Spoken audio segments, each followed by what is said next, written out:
leave it to the professionals.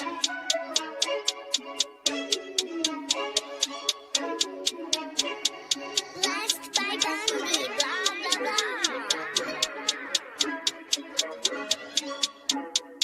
Started off with a bit, now I got coin. I see where y'all going. Been poppin' since Web 1, hella hoes on Web 2. I was living a dream, now I'm on Web 3. And it is what it seems, topping the pyramid schemes, I'm telling you. I'll sell you a percentage on Nebula. Shout out to Vince, yo, set it up. Surfing on the web and I'm shooting at 3. I've been goated when I got my G. I'm an alien boy from a different planet, yeah. So I got my drink, I'm riding in the 1920s Model T Ford. Car era lore. Call me Levi, playing on the keys, boy. And I'm about to put my gloves on. If I said it, then I meant that. Yeah, I like that one, I'm about to get that. Crash that whip for the drumsticks, whiplash. I'm about to get them all. Are you with that? In a white boat, surrounded by blue. I want one, but I got a cop too. I wanna fly high in the sky, arms out wide, trying to soar from a bird's eye view. I'm on fire, Ricky, Bobby, cracking the pavement, Whitney, Bobby. I'm a Saki bomb, Hiroshima, Nagasaki. Bruce Wayne been a dog, and I keep it 101, cause I'm feeling kinda spotty. You sipping on some rock, and I'm sipping on octane. The only thing around my neck is the Started off with a blockchain. bit, now I got coin. I see where y'all going. Been poppin' since Web 1, hella hoes on Web 2. I was living a dream, now I'm on Web 3. And it is what it seems, topping the pyramid schemes, I'm telling you. I'll sell you a percentage on Nebula. Shout out to Vince, he'll set it up. NFT, Twitter, blockchain. Seeing with the ghosts and we ballin' like the Brown James. Crypto. We can make a trade, get the memo. Refuse not falling for the FOMO. Listening to Coffee with Captain. You know we worldwide, they loco. I ain't never gonna stop rapping. Orlando, yeah, we working magic. We rocking Ethereum entities. I just went and caught me a half base. Man, I got a shout out to Started off with a bit, now I got coin. I see where y'all going. Been poppin' since Web 1, hella hoes on Web 2. I was living a dream, now I'm on Web 3. And it is what it seems, topping the pyramid schemes, I'm telling you. I'll sell you a percentage on Nebula. Shout out to Vince, he'll set it up. Freaking the mood to choose one, but they got knowledge to move, son. I'm shocking in shades with my brother in suits, yeah, them blues is coming. Even though it's hard to pick, eeny, mighty, mo, soda on the mix, no biting lips, it's time to go. Index number 1, no thumbs up, you gotta scroll. Looking at the ghost in studio, it's time to go. Had a helmet on by myself until I met a mask that wanted to have a face off. Had to bring my chainsaw, full tank of gas in the ride with my brakes off. I'm A1, but a different kind of steak sauce. Welcome to Coffee with Captain, powered by ApeCoin, where we dive into all things crypto, NFTs, Web3, and cutting-edge technology. Remember, nothing here is financial advice. Early-stage tech can be exceptionally volatile and risky. So grab your coffee and join Cap and Steve for today's conversation. Welcome to the future. Welcome to Coffee with Captain GM. Thanks so much for joining us. If you haven't already done so, do us a favor, drop us a GM in the chat down below. Then head up top, smash that like, repost, and bookmark on today's space. We greatly appreciate it. Warms up the algo. Let's run over here. And our favorite GMers drop those GMs over in the YouTube streets, the abstract streets. We're live on my stream in abstract today. We've got the X video also pinned up top, and appreciate each and every one. We've got a special guest today. The plague and the grind community, they roll deep. So expecting a full house for our friend Pons at 9 o'clock, but as always, would appreciate the extra love to get things nice and warmed up and have a full house for them even before they start jumping in. But again, as always, I'm Cap, my co-host Steve. Never any financial advice on the show. Crypto is risky, NFTs are risky, meme coins exceptionally risky. Go to 0 to Momos Knows. Please don't ever put any money in you can't afford to lose. Note that Steve and I will hold tokens we'll talk about from time to time here in the show, and we are not financial advisors, certainly not your financial advisors. Just join us for some fun, some information, and some education along the way. GM Steve, how you doing, sir? GM, doing well. Barely by the skin of my teeth made it to the show on time. I was going to be late this morning because my son was getting an award at school, Student of the Month, to finish out the year, which is pretty cool. So was there. Yeah, thanks. It was cool. It was cool seeing it. It's awesome. And actually, they do a thing where they have like a few kids from each grade honored and like sort of in the month. So it's not singular. It's kind of like a few kids from each grade. What we weren't aware is that in a different class, 2 of his best friends also were there. So it was funny. We saw the parents, a couple people that we're actually going on vacation with at some point this year. So very cool to see that, see that. Rushed my way straight down to my my basement lair to try and get live for Coffee with Captain. So I'm wearing a shirt with a collar today, which is new. You're wearing a shirt with a collar, and I'm wearing a sleeveless shirt because different morning. I didn't have nothing like good dad moments of me. Although my youngest, now she stayed at a friend's last night, so I haven't been able to tell her happy birthday, but she turned 18 this morning. So, yeah, enjoy. I know Joey responded. He reminded him he's got 17 and a half years with his youngest before they turn 18. I'm not even kidding. I know you hear it from everyone. Time does not slow down. It speeds up exponentially for parents, especially as your kids get older, teenage years. Like you blink and they go from 13 to 18. It feels like overnight. So enjoy every minute. And yeah, looking sharp, getting some love in the chat for the popping those collars today, Steve. It's funny. My GM this morning was actually based on that. I put a GM, lost time is never found again, from Benjamin Franklin. I said, when I'm tempted to procrastinate, I remind myself that time is limited and deliberate action matters. I don't always get it right, but being conscious of each decision is a step forward. Onward we go. This actually, it's funny because people probably are equating this to work, but it's a little bit of what you said as we enter the last week of school for my kids. My daughter is getting ready to be in her last year of middle school. My son is getting ready to enter middle school with her, so they're going to cross over there by a year because they're a couple of years apart.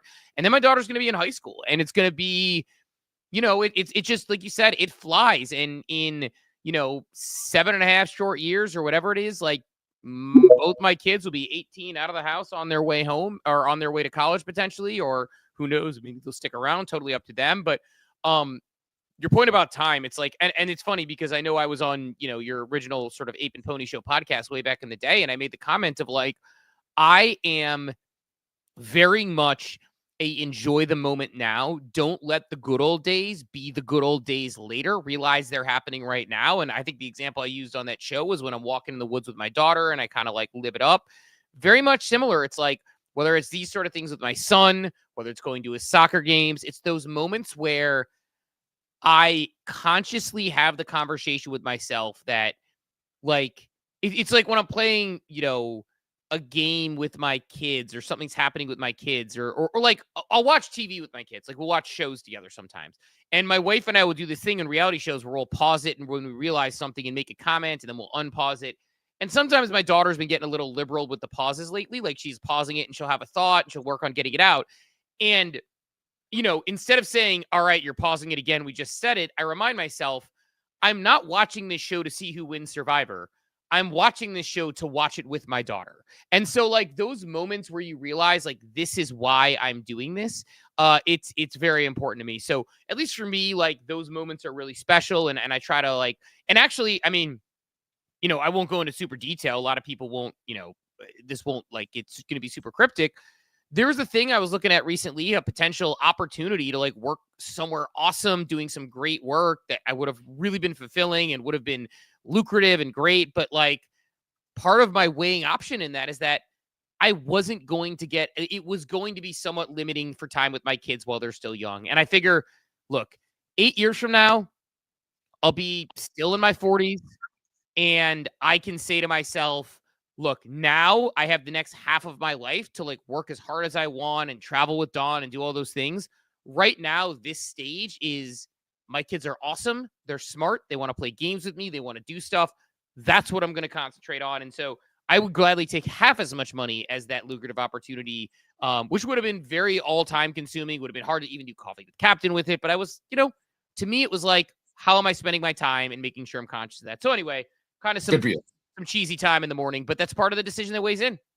Absolutely. No, I mean, seriously, good for you. It's probably the only regret in my life is I got into business for myself so I could be there for my kids. And I did early on. Like if they had to play at 1:00 on a Tuesday afternoon, I was there, but then I went all in and scaled a 8-figure business and exited that and scaled another one we did big things. Like we quite literally revolutionized how phone repairs, insurance claims are done in the United States. Took an idea and it's now all the carriers, all the major insurance companies adopted it, like really left a mark, like had an idea, ran with it, got the Apples, the Samsungs, the Assurance, the Assurions, all to run with the idea that we thought in 2012. So it's like, cool. And none of it was worth it. Like the time away and the grind and always chasing more. But like I did not optimize those years with my kids and I was there. Don't get me wrong. I could count on one hand the number of their games or school events I missed over those years. but it was too often. Even when I was there, I wasn't present because it was. I mean, you know, the world, you're like always on. Like, and I was in retail. Like, retail's truly always on. If you're running a retail organization, like I had 4 days off a year. Thanksgiving, Christmas, New Year's, and Easter were the only 4 days out of the year we would close. And usually I was still thinking about something the next day. Like Thanksgiving, sure, I was eating Thanksgiving thinking about the following day, which was our biggest day of the year. Black right? Friday. Yeah. I didn't even think about that one. I just was, as I reflect now, there was too many times, like holidays especially, because holidays were prime time in retail. My brain wasn't there, and I was there, but I as I reflect back on my life, like I'm sure like you hear this as people on their deathbed, they say, oh, I wish I would have worked less and spent more time with my kids. I'm just grateful I recognize that now. And well, you know, my youngest, she's summer birthday. She's got 1 year of school left. I would rather recognize this at this point in my life versus on my deathbed. Speaking of my deathbed, I wasn't going to go here yesterday. I thought I was having a fucking heart attack. Like, I had a worse morning yesterday. I was waking up puking at 2 a.m, went to the gym, did one workout, and had like massive chest pains. And I was like, what the hell is happening to me? I don't know what it was. I heard there was a stomach bug going around. I was just like, I was like, maybe I am on my deathbed, but fortunately feeling back 100% today. So here we are, we ride. Yeah. Good reminder. Take care of yourself. Because the other thing about it is like, when you look at these pictures of, people that were in their 40s and we were younger versus now, like we're healthier, we have better medical care, everything's always getting better. So take care of yourself, to your point, because you do have the opportunity to say, hey, I scaled a business and now I have another chapter to do this a little bit more and be a little more present because, like you said, showing up is, I think showing up is like, look, I mean, that's a lot more than even like my dad did, right? Because he worked a ton, similar. He had a lot of things going on, but he was out of town frequently and wasn't at those games and things. So I think showing up means a lot to the kids, and showing up now in a even more forward way, I think is awesome. So love that. Love that for you.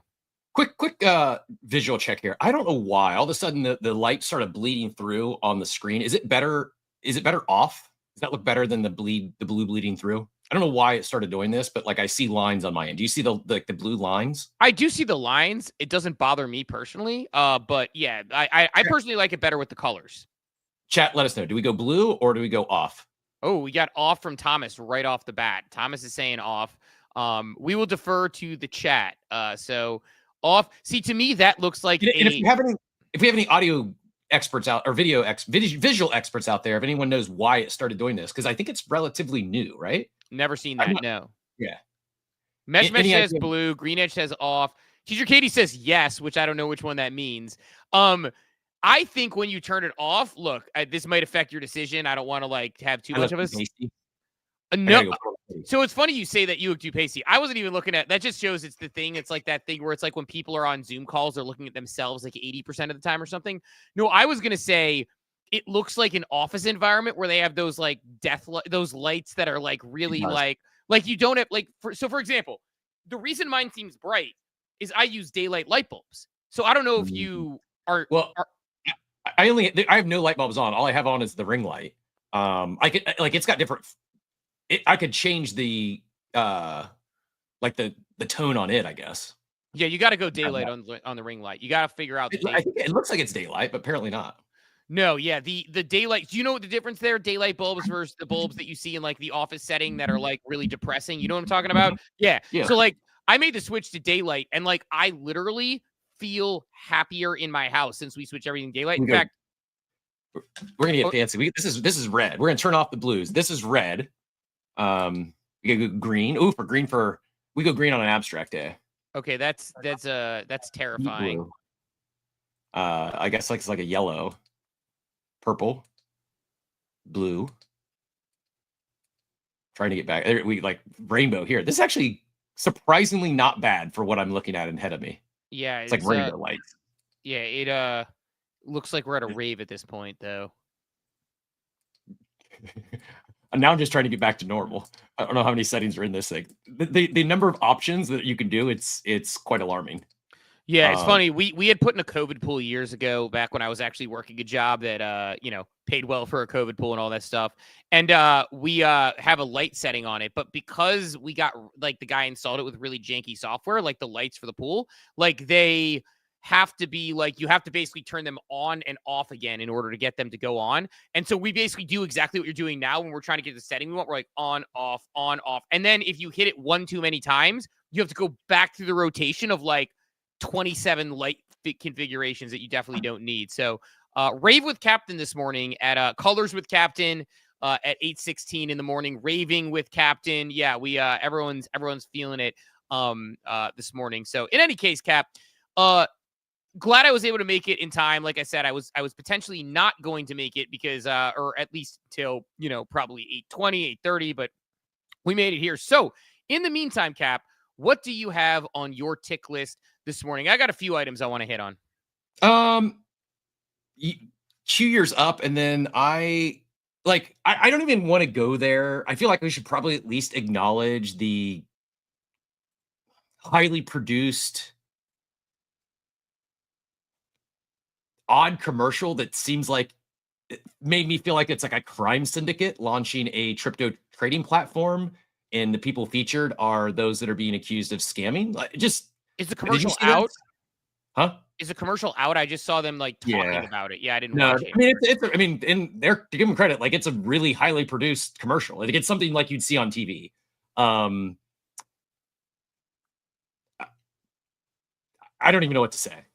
You called this a while ago. They'd be back. I did not think the comeback would be we're helping launch a new crypto trading platform and going to dress as like gangsters. So I'm not going to. Oh, I think Cap froze or I froze for a second there. I'm at froze. Yeah, my internet's been like weirdly spotty, even though we have really good internet here, and I have a booster right behind me. Yeah, I mean, look, I don't know, man. I don't know what happened there. I don't like, to your point, I don't want to get deep into it. I saw there was one. I got try a lot of new platforms out in this space. I have like. There's something to be said for like reverse marketing. Like I actually have zero interest. I probably should, because there's probably gonna be some airdrop. It's probably gonna be free money I'm gonna walk away from. Like I have zero interest in trying out this new platform. I think probably a leak, but yeah, doesn't do it for me. I mean, there's a lot of things about this. I think one, I got a DM from someone saying it looked like a derelict photo shoot. If anybody knows Zoolander and the derelict, isn't that good? Wasn't that good? They sent me a DM. I was like, that would cook. Yep. That would cook. Yep. He looked like a photo shoot for derelict. It was just a DM from someone who was like, yeah, I don't want to get involved in things in the timeline, but I thought it was kind of funny. I was like, that's a great take. The people who haven't seen Zoolander derelict, it's basically like this. Yeah, if you're listening in, just send it. Let that thing fly. It'll do numbers. Yeah. But they didn't want to kind of get involved in drama. I mean, like, here's the thing. I don't particularly, like, we don't know exactly what happened, how it happened, and I don't want to like relitigate that whole situation. I will say two things. My take that I had that I got vehemently argued with by people, which I thought was hilarious, was I said there we go. Booching says, what is this? A center for ants? Gets it. I had people vehemently argue with me when I said, I think that they're going to return in full force, this whole cabal, as soon as this blows over, and nobody's going to bat an eye. And I had somebody be like, you know, I know, like, I'll actually just say it because it was Payne when he said, he's like, well, there's some people who are batting an eye. It's like, I get it. I just think pretty much nobody's really caring about it, which, whatever. Like, I don't know exactly what they did, how they did it. I'm not going to get into it. Like, and we're not going to relitigate that whole situation. It's just, yeah, I just thought they'd be back and nobody would care. And that's where we're at. Pretty much nobody cares. They're just back, which is fine. Like, again, I don't know what they did and I don't want to get into it, but that happened. Not surprising. And yeah, man, like, they're launching a trading platform, which is a little on the nose. And it just goes to show, like, attention's what matters in this space. You know, it's like they know that they can get attention. They know people do it. Like, one of them was in a random group chat DM out of nowhere, whatever this new trading platform was, like, hey, I have a referral code if anybody wants to try this thing. And I was like, that's weird that this person's suddenly popping back up out of nowhere.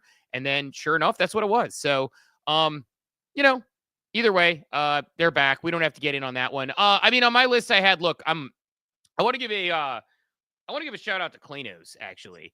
They're gonna, you know, Cab's gonna come on the show to do some pack rips on Friday, which I'm pretty excited about. I believe the latest numbers I've seen on SWE is there's 62,000 mints now purchased and claimed.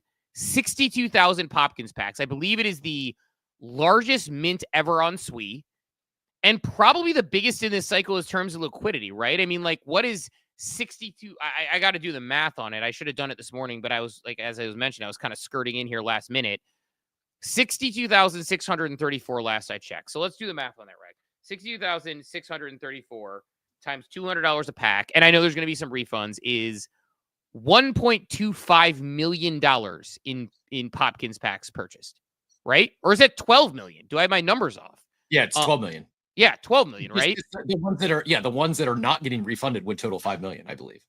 Yeah, so incredibly successful and like kind of cool to see like that many people. That's not an inexpensive mint. So kind of cool to see that many people who are that interested in getting involved in the Claynos ecosystem. I think it's bullish for them and just a very cool moment of like, you know, we're sitting here having the conversation about, you know, the vape cabal's back and they're advertising a trading platform again. You know, it's kind of the thing they're doing, whatever. It's like 62, like we probably should be highlighting some of the good in this space and seeing 62,852. Sorry, in the latest update. Thank you. I think we got Cab on stage. We got the Arizona emissions. We got the correction on stage, Steve. Yeah. Thanks for the back in the day, if anybody watched Around the Horn before it recently went off the air. Stat boy Tony Reale up here. I had a real thought, Steve. Like, could someone redo Around the Horn? I assume they own the mark. I assume like it's trademarked. I'm assuming you couldn't call, but could you do the same exact style show? Would it land somewhere else? Like, do you give it a few years, let it breathe, and someone run back? I don't know what you'd call it, but what I don't watch ESPN anymore, but I see a lot of people. My sentiment is people are getting pissed off at ESPN for killing the good shows, killing the people they like. And did they do this prematurely? Is my question. Like, if I were to watch, like, if I were to tune into ESPN, like Around the Horn might be one of the shows I would watch. I don't have. Nah, that show, it's run its course. Long form podcasting clips are the way people do things now. You know, Club Shay Shay with or whatever with, you know, Shannon Sharp and, you know, Pardon My Take and get acquired by Barstool. Did you see that? No, but it makes sense. I mean, Dave was like, dude, we can't. It's not our model. We can't afford you. We go for the up and comers and make them big. You're already there. Like it doesn't work. But yeah, it was interview in Portnoy. He was angling for Dave to buy him out.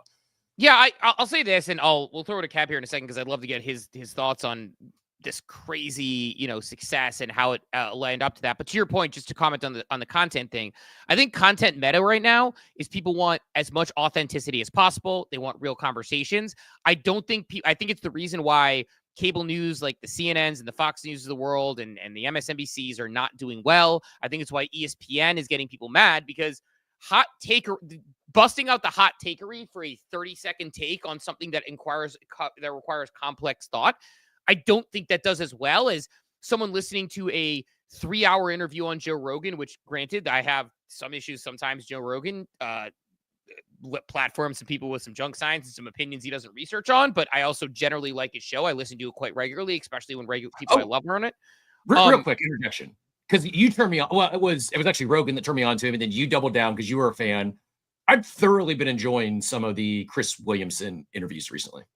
I cheered one of my weekend. I was going to talk about it yesterday. I forgot, but the novel Ramakant was really good. I'd listened to like half of it, forgot about it, and then this weekend I started listening to another one. It finished and started playing that one where I left off, and I listened to the whole thing. Like 2 really good interviews I really enjoyed.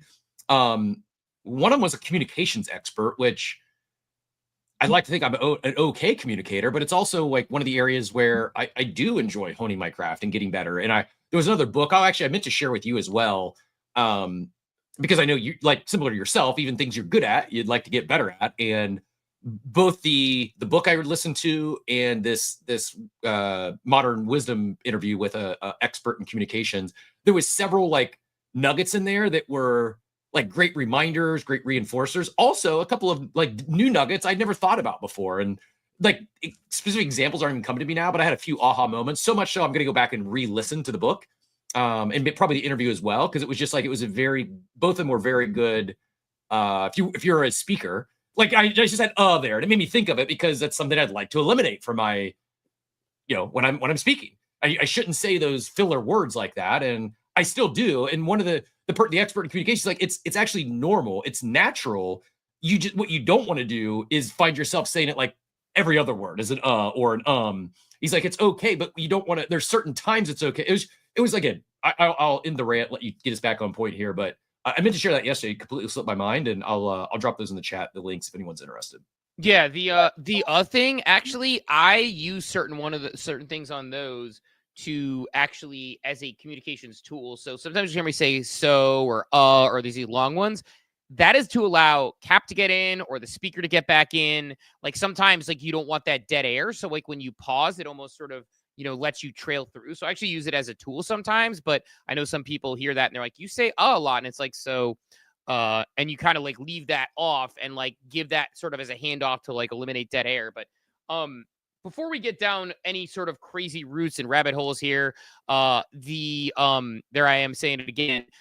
Before we get into Pixelball, critical of ourselves this morning. Sorry for putting that in the wild. No, it's totally fine. I'm comfortable with myself as a public speaker, and especially when I give a public, like you'll notice if I've given a presentation or a public speech, you won't hear the same etc., because that is a situation where I'm talking to an audience versus with an audience, and there is a way to, I think, do that a little bit differently. But let's do this. Let's go over to oh no, we lost Cab. I was gonna say wanted to toss to Cab, but maybe got rugged. You're more than welcome. We didn't mean to run over you there, but appreciate the update on the correct numbers. He's coming back up. We will kick it right to Cab here in a second.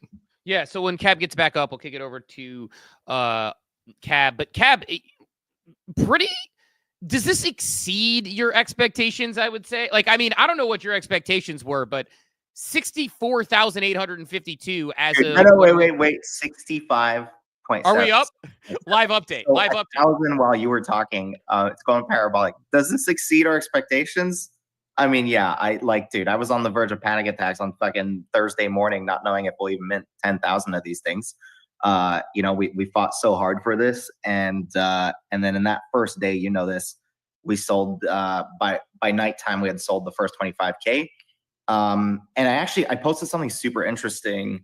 It's from Metaversal. If you click his tweet and then you go through his quote tweet, he goes through like the game theory of this and why these things tend to go like parabolic at the end. And it feels like this morning we're seeing it. It's just wild, guys. Like, I mean, of course, a lot of this is going to get refunded through the raffling system and what have you. But the point is showing what the brand can command. That was a piece of the puzzle. So, well, congrats, and I hope you don't mind, but I'd like to brag on you for a second.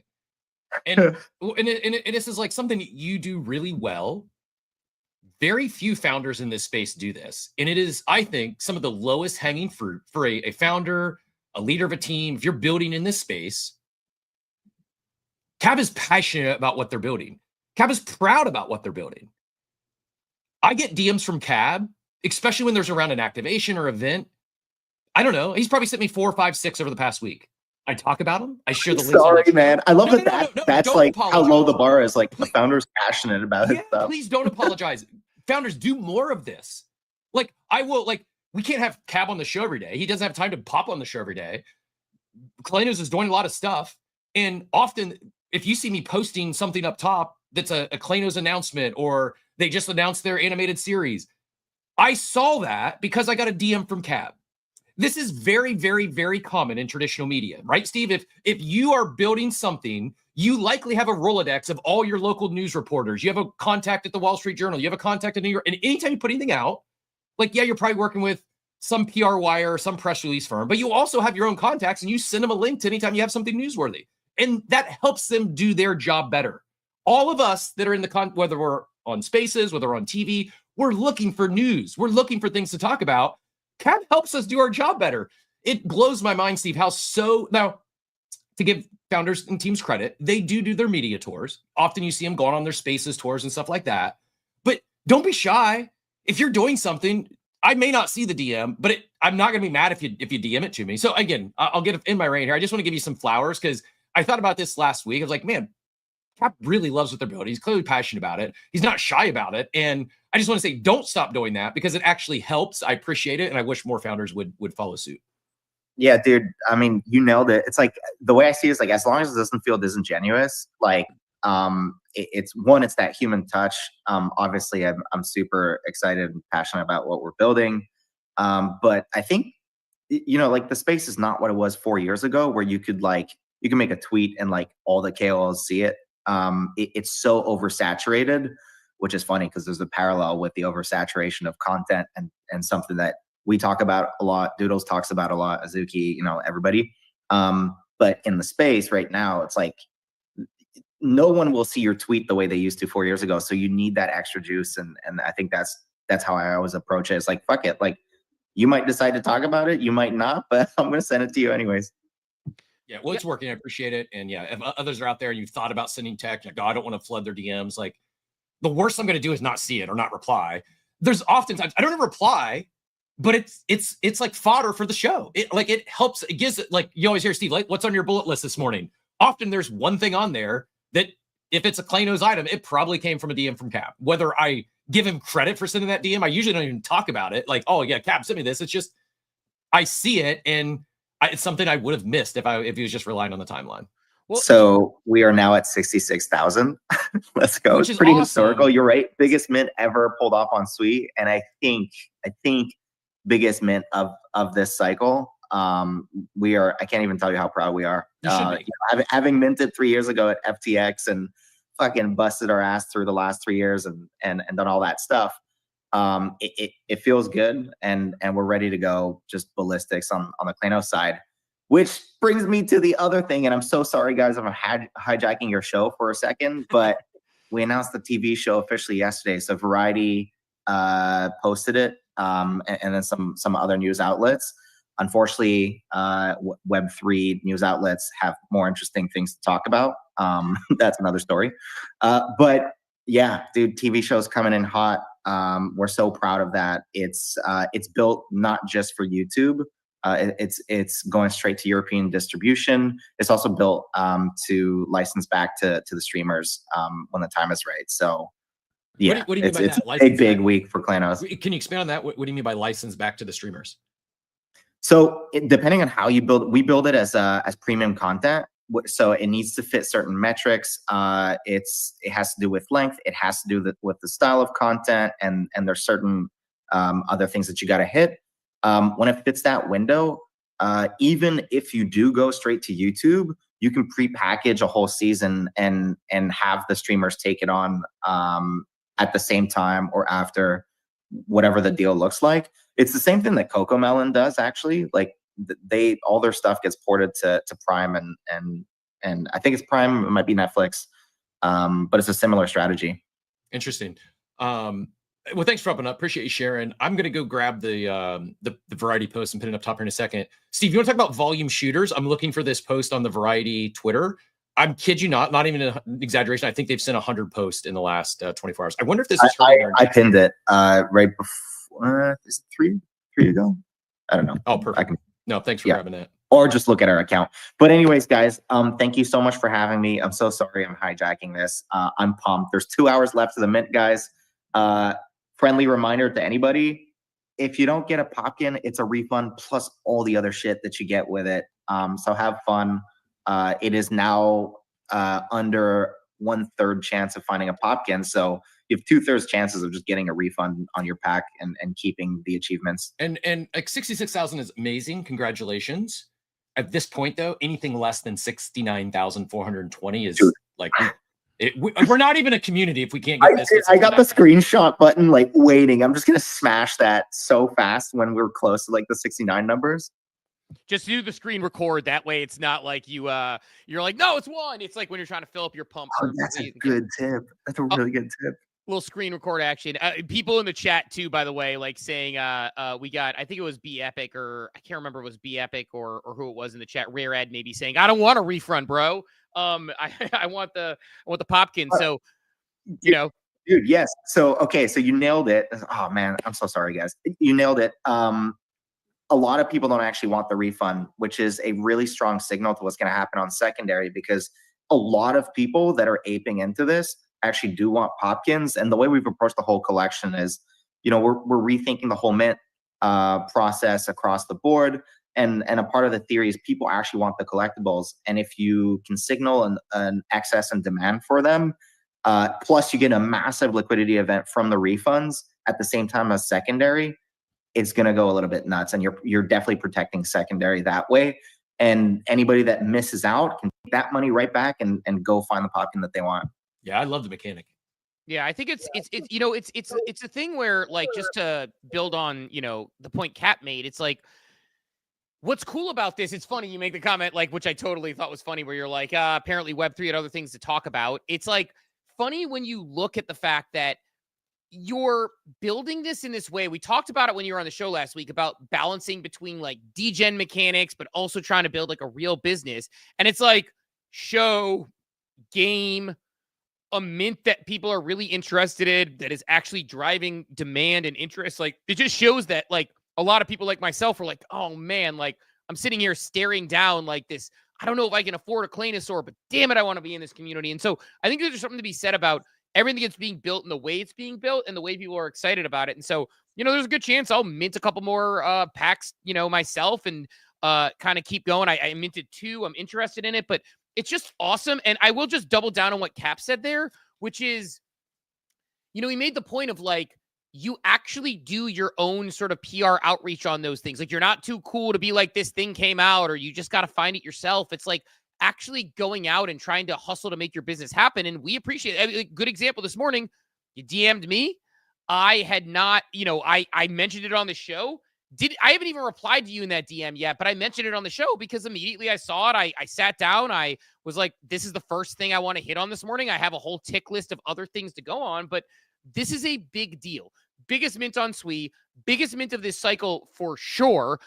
Most participated in, and people are actually excited. And it's not this big grifty thing where you're just pocketing $12 million, which, by the way, by all means, you certainly could. People are interested in it, but you're actually doing a mechanic that is fun for people, where they're going to have the opportunity to pull things, or, potentially get refunded and get some other stuff, which brings them into the ecosystem. So, I mean, just chef's kiss on this. I know how it is when you launch something. Trust me. Like, I put out a book and I'm like, is anybody actually going to buy this? And when you see it's a bestseller, you get very excited. With you saying, like, hey, I put this. We have one at the office, and I got one for me. I appreciate the support there. Like, that actually means a lot too. But it's just, you hear that sort of thing, and it's like, you put this mint out into the world and you're like, is anybody going to mint this thing? Are we even going to sell out? And then by the night, you're like, all right, we're free rolling now. And then now you're just looking at it. You're like, these numbers are eye popping. Cap, I can't think of anything like this in the ecosystem we've seen in a while. It's historical. And that's what I was saying. Okay, I'm going to try to be political, but that's what I was saying about like Web3 news right now. I'll try it. I mean, NFT now was completely MIA. The Crypt didn't want to write about it. Not just the mint, but the TV show. They passed. What did they say? One news, Web3, by the way, passed because they couldn't get the exclusive over fucking Variety. Can you imagine? But, it's all a cabal. And so we just do our thing and we kind of advertise for ourselves. And yeah. You don't have to name names, but I got to ask, are they passing because they're saying you're either going to give us exclusive, you're going to have to pay us? Like, I don't in one case, yeah, I'll do pay to announce a TV show. Like, I don't think we would have minded at all. But I think sometimes it's impossible to reach. Sometimes it's, we're not getting the exclusive. Web3 exclusives, and sometimes it's we don't think it's interesting enough to talk about. But I'm like, but what is interesting? I don't know, like Moonbird's managing to crop a picture. Like, I don't know. Tell me what's up. Yeah, I think there's a lot of things that go into it, and it's weird how people pick and choose their favorites. I think there's a lot of bag bias. I think there's a lot of what gets clicks, and I think part of the problem is, you've more or less just built a business and a community without any controversy. And I think because of that, it's not a hot button issue. Your community is largely nice. So it's not like they're assholes who get people fired up, right? I mean, like, we're sponsored by, Ape Chain. We have Bored Apes. We love them. Community got a little bit self-righteous on the run up. So it made people want to talk about it more. I think part of the problem is, and not the problem, this part of what makes it great, is that your community's nice. They care, and I think that there's something too clean. Yeah. Yeah. It's Von Frunton says, just grab the Clayno pack, refund me at your own risk. So people want in. And so I don't know. It's like what you do is perfect for me and Cap, which is one of the reasons, like, every time you DM, we like retweet, we like, we comment, we talk about it, right? It's like, it's because this is what fits things that we care about. And so I think it's cool. I think it's awesome to see. And it's like one of those things where it's like, don't be surprised when one of the survivors from the NFT cycle of, 2022, 2021, 2022, that early NFT cycle is Claynos, because doing things in a way that is sustainable and building real businesses. And it's cool to see. It's cool to see, man. And I'm pumped for you. And I know Diego's rocking the Clayno, has the hand up. So Diego, actually feel free to get in here. GM Diego. Hey, Steve. Thank you. Thank you for bringing me up, Captain. Hello. Cap, congratulations, man, for you and all the team there. It's amazing to see all the latest news. It's amazing to see the Popkins mint. I have to doubt. I don't know if I can ask a question about Popkins, another about the TV show. The first one about the Popkins. I was able to win a giveaway for a mystery pack. Okay, I already bought 5 more. Do I have a way to identify which pack will give me the escape card of the pumpkins? I mean, is there a way to differentiate them? No. So in the giveaways are exactly the same as the mystery packs that you would mint. The only guaranteed packs, as you know, are the class selected Claynos, which have already been given out. And on the day of pack opening, so June 5th, that's when all the reveals happen. That's when you would know there's escape cards. I will caveat by saying, because you can list packs on secondary, if you really deep dive into the metadata on that day, you would know which packs are empty and which packs are not, because we're soul binding all the empty packs. We don't want anyone listing dud packs, right? And the only listable packs are the ones with Popkins. But I would suggest just have fun and go through the experience. Don't go through the metadata on that day. Okay. I will take it as a side quest. Thank you. The other one about the show. I know that you guys have a pretty good relationship with all the NFT communities that have huge IP, such Pudgy Penguins, Azuki, and Doodles. In the TV show, I know it's premature to ask this, but are you considering to include those characters from those communities on a certain way on the show? Okay, so it's a really good question. We've built a system in the show to have Easter eggs that are really easy to kind of slip in. We have this sort of library or like knowledge center at the top of the village, which is like a big tree of life thing, but it's like an antique store. When the Claynos visit that store, or anytime there's an episode there's like artifacts in there, and there's like paintings and books everywhere. That's really easy place where we can slip Web3 Easter eggs, which we're planning for. There's also a mechanism for when they tell stories, a little bit like Family Guy, they go back in time, like for like a small skit. So right now, obviously, we're concentrated on how do we inject community members, Clayno community members and Popkins into the TV show. But it would be really easy to also slip in other communities in a way that isn't weird through those mechanisms, like old relics or the antique store / bookstore, things like that. Amazing. Thank you, Cap. Big hug. We're almost at 77K Popkins packs. And congratulations again. Big hug, my friend. Love it. Well, congrats, Cab. Excited for you. This is awesome. And love seeing stuff like this in the space. Even just the deliberate language, like 100% refund if you don't catch a Popkin. Like those little things. It's like the storytelling matters. And I love this. And so very excited to see where this ultimately nets out as far as how many get sold. I will probably grab, I know it goes to, I believe, 11 a.m. Eastern time. So I will have time to grab probably a couple more packs. I'm probably going to move some money around and grab a couple more packs before all said and done here, because this is pretty awesome, and very much enjoying seeing people who are actually doing the right thing succeed, man. It's pretty cool to see. So thanks for popping on this morning, and congrats again. Congrats on the success that has already happened, and looking forward to having you back on Friday to rip some packs. Should be a fun one. Hell yeah. I'll see you guys Friday. And thank you so much for having me. Once again, sorry I took up so much air, but I am pumped. I will see you on Friday. No apologies. We were going to be talking about it anyways, so appreciate you coming right from the mouth of the expert. Appreciate you jumping up. Yeah, that's far better to when we talk about something to have a founder who is behind it show up. Love my brother Cab.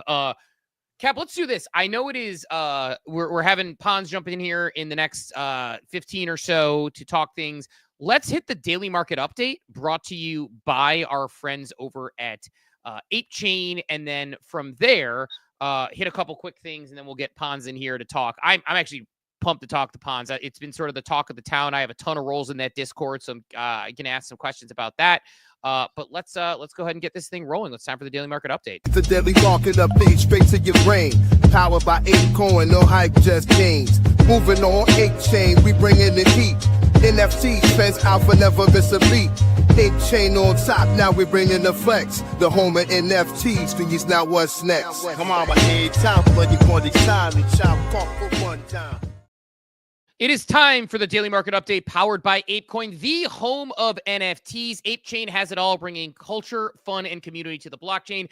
Dive in and see why Ape Chain is on top, and stick around for Coffee with Captain, because in the coming months, we're going to be doing some giveaways. Actually, we talked about it with them yesterday when the team came on the show, but we do have a substantial amount in our deal, considerably to what it is to actually give away some ApeCoin to the community. So looking forward for some creative mechanisms to do that. So you're going to want to be around, but Cap, hand it to you for the daily market update.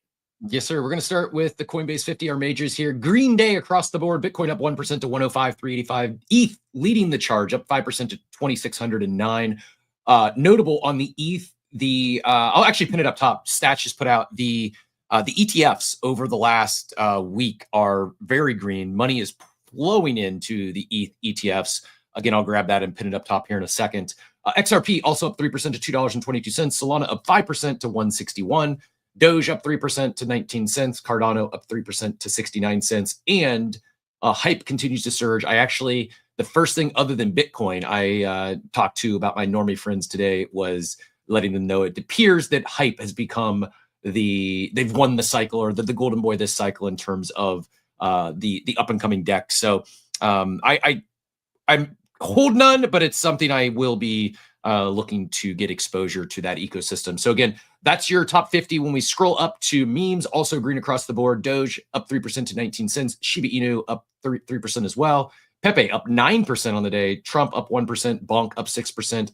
Fartcoin up 5%. Another winner of the cycle. And last but not least, we head up to NFTs. Moonbirds continue to run up 5% to 0.85 ETH. 1 ETH in sight. Mutants 1.57% up on the day to 2.16. Apes basically flat, 13.29. Abstra has been on there a couple days in a row with volume. They're down slightly. If anyone knows what this Abstra universe is, let me know in the chat. I'm guessing, yeah, it is abstract. That was going to be my guess. Punks down 7% on the day.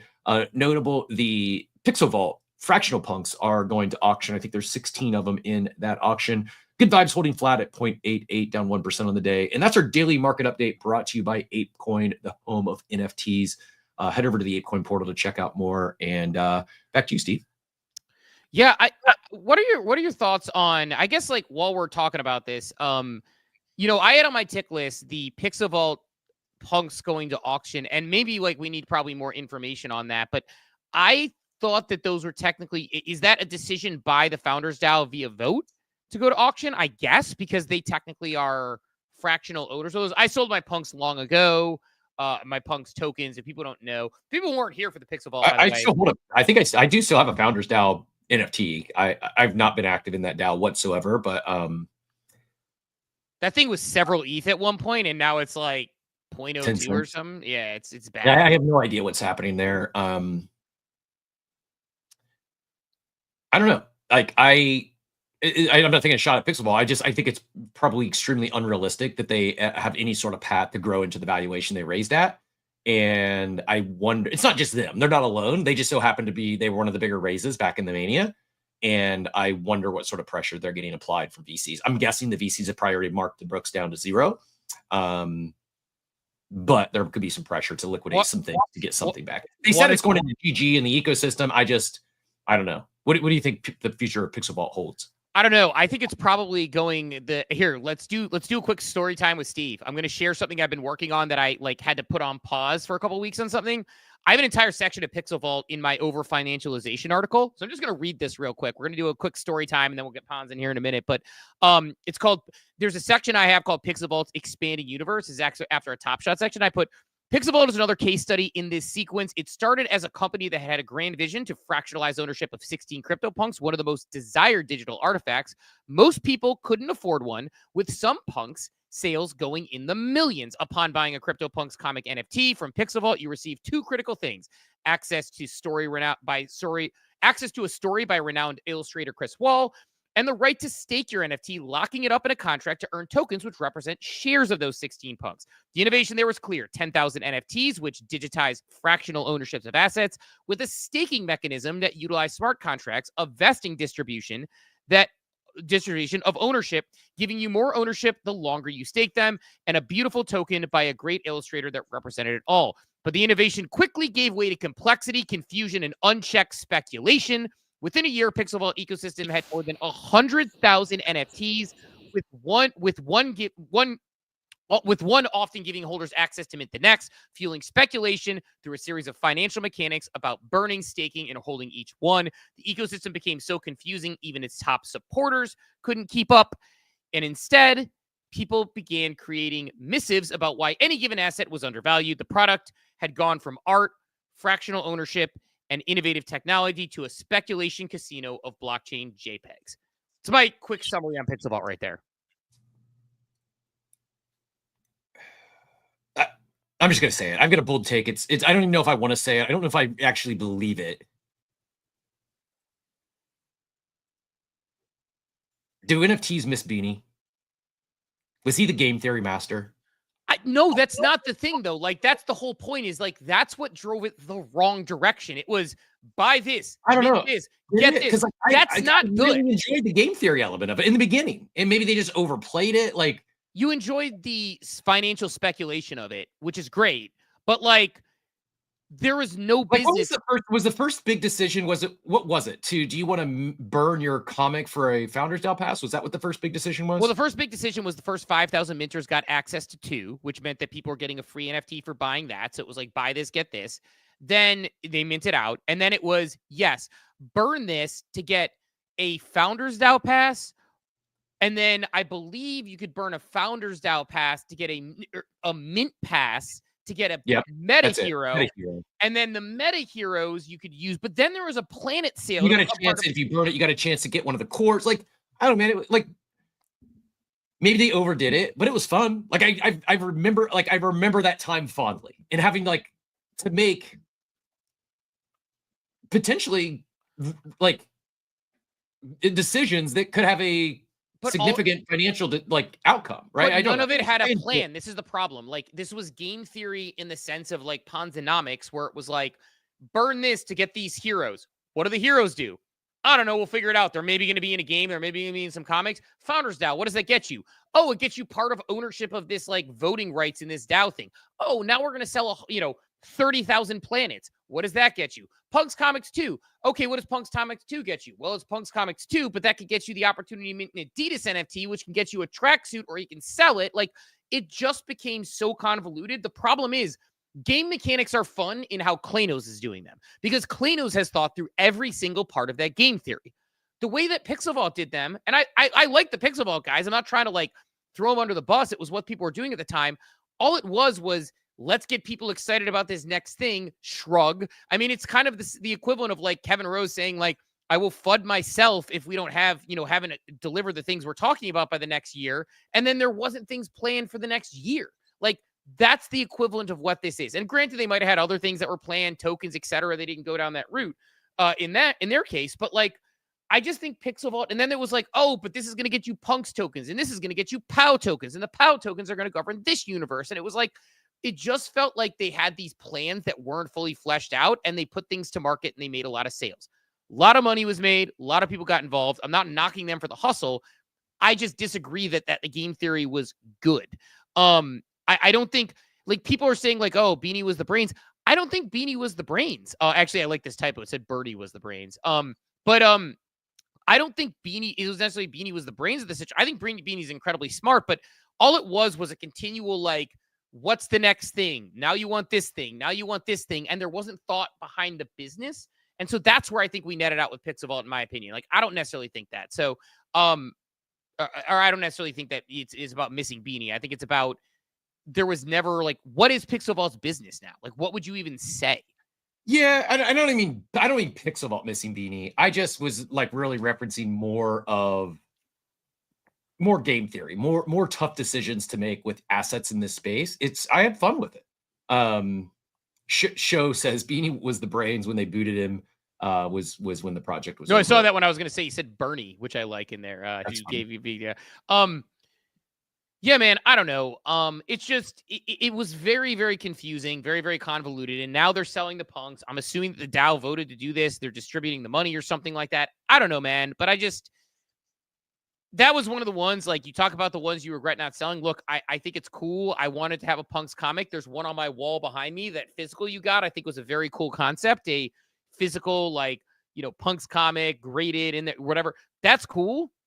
But one of my regrets is, at one point, I think all my Pixelvault stuff that is, that I still hold was like worth like 20 ETH. And I like let it all, when ETH is like 4 or 5K, and I let that all run down to whatever it is now, below a single ETH. And that with Gutter Cats is one of my regrets of not selling more. And granted, I printed, so like I probably was more successful in the Pixelvault universe than any single NFT universe I worked in, because I did sell a lot of those. Should have sold more. So we ride. I know we got to get running here. Real quick, I want to shout out a few things. I shared a sweet article up top from Rare Ed.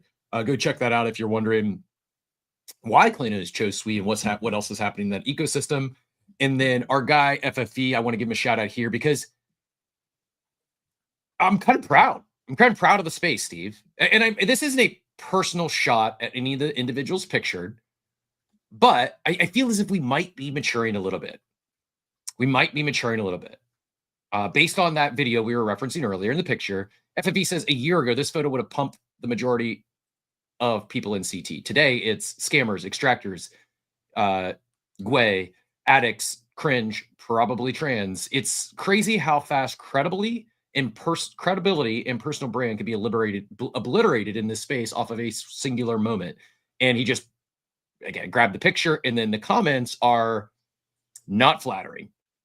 Overwhelmingly negative blowback in the comments. So to my earlier point of, can you have like a negative marketing campaign? I think Nova did. Now, they're certainly going to attract some people, but I think the comments are proof point that they're also turning off a lot of people. And there's probably a lot of people that aren't going to go to Nova and even check it out because of who they're sponsoring. Yeah, but I mean, this goes back, and we can put a bow on it on this one, and bring in Pons here in a second, because I know we got we could kick. I had some like rec drinks, obviously minting in a minute. So if you're into that, go for it. Like we talked about that, I think, at length the past couple of weeks, so we don't need to go into that. MicroStrategy buying stuff, Black Swan in the making. I don't know. I get nervous about that, and we can punt to tomorrow the fact that I feel like there's no second inning for Loud, which was surprising that they didn't have anything planned. It feels like Loud, I just know if the market's going to respond or not. Some random like diminishing return airdrop thing. It's like, it was just like that. And they changed the fee structure. They admitted. I mean, they came out and said, "Hey, our structure wasn't as, it didn't hit as intended," and they changed. Like eventually, it was a 4% tax. They changed some of the LP. It's a really like it's pretty technical post. They did do some stuff, but I agree with you. I thought there would be a second act, and we've really yet to see any sort of second act. So we will see. Yeah, I don't. My feeling is we have another that was weird. I don't know if I just blanked out or what, but I removed from stage for a second. That was strange. I think my internet might have put they might be messing around outside again. It's been annoying. They have like a box that is about as feeble as I would say like a single piece of hay. And every time they bump it, my internet gets messed up nowadays. I'm actually going to pay probably to have something built around it, assuming the city will allow me, so I can protect my little internet beacon. But yeah, I mean, we'll see. It feels a little bit like they did like the Blast airdrop where they just didn't have a second act planned, or like Crypto Undeads where it was like all the hype and all anybody would talk about is Crypto Undeads getting this thing, and then out comes Crypto Undeads. Like I had forgotten about that one completely. Not only did they disappear, what happened to Dollar? Did he leave the space? Yeah, I don't know. I might just have it muted. I don't know what happened. Like it truly like was a KOL and now it's just gone, right? Yeah, no, it's, and like then when they were like, hey, there's this second token coming, you know, engage and they dropped the second token. There was there's this second token that you're getting from I'm saying from from Laudio. The Laudio or whatever, and it feels, I'm like, this is starting to feel a little Ben.eth to me. So it is what it is. You know, again, we can probably kick more of that thought to tomorrow, but definitely want to, you know, put a bow on that one. But yeah, the Pixel Vault selling the punks is just sad to me. It's like, I don't know. It sucks. It's like, you know, it could have been a really cool ecosystem. I think they had some really cool opportunities, and they sort of just, I think, sold the next thing. And look, congrats to them sailing off into the sunset after a tough couple of years, and they're doing just fine for themselves. But that said, Cap, let's bring on. Go ahead. No, let's do it. I'm going to save my. Let's shift gears. I want to put a pin in. I know they put a lot of work in it. I probably need to spend some more time. But my initial reaction is, I'm not a fan of the new OpenSea. It's too much. Maybe it's just old habits die hard, but even, I don't know, like it's a deeper conversation, but my gut reaction is I was like, even just going to try to do this mint shipwreck thing today. It's too much. I think they went a little too far trying to be the everything. I'd rather them focus on NFTs. Is my gut right now. Interesting. Yeah, I think discussion worth having, and you know, we should get Hollander on the show, and you could ask him yourself. I am not on the initial allow list for this rec, by the way, so I will probably be minting in phase 2, but shouldn't be a problem there. But that said, let's bring on the man of the hour himself. We're gonna bring on our guy Pons. Excited for this because you talk about a good person in the space, a good actor in the space. I love the way Pons operates. He is not afraid to say, get off my lawn, including to us if we feels that we're going in the wrong direction. As a friend, we appreciate him very much. Appreciate Pons jumping on the show with us and getting ready to talk a little bit of grind as well as everything going on. Plague. Pons, GM, how you doing this morning, my friend? I'm doing well. Thanks for having me. Always good to talk to you guys. Awesome. Love having you up. And it's kind of funny because our producer actually had said when I saw the video link, he's like, oh my God, Pons is doxing. I'm like, no, he's doing us a solid. We asked him if he could come on camera so that we could potentially reshare interview clips later, because it's better to share interview clips when it shows there's a third person on and there's actually talking happening than if you're just on the space and me and Cap are just nodding at the camera. So appreciate your cooperation on that one. No problem.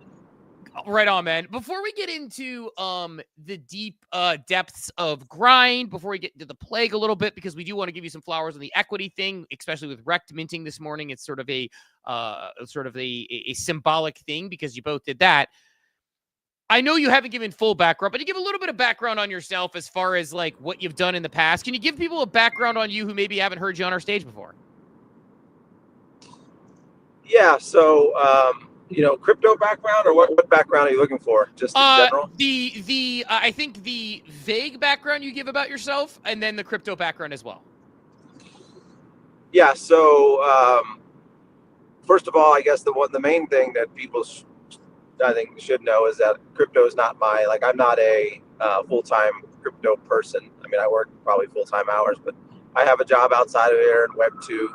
It's one of the reasons I'm not doxxed, is because it'd be very hard for me to be in my meetings that I'm in, and people know I cosplay as a frog on the internet. So that's one of the main reasons I don't dox on in the crypto world. But I joined crypto in 2017, and really kind of got wrecked, like a lot of people that joined late in 2017, and then 2020 I started paying attention again. And actually, I had somebody that kind of explained the tech a little bit better to me than the first go around, and it clicked. And when it did, I sold all my stocks outside of traditional 401ks and those kind of things and went all in on crypto.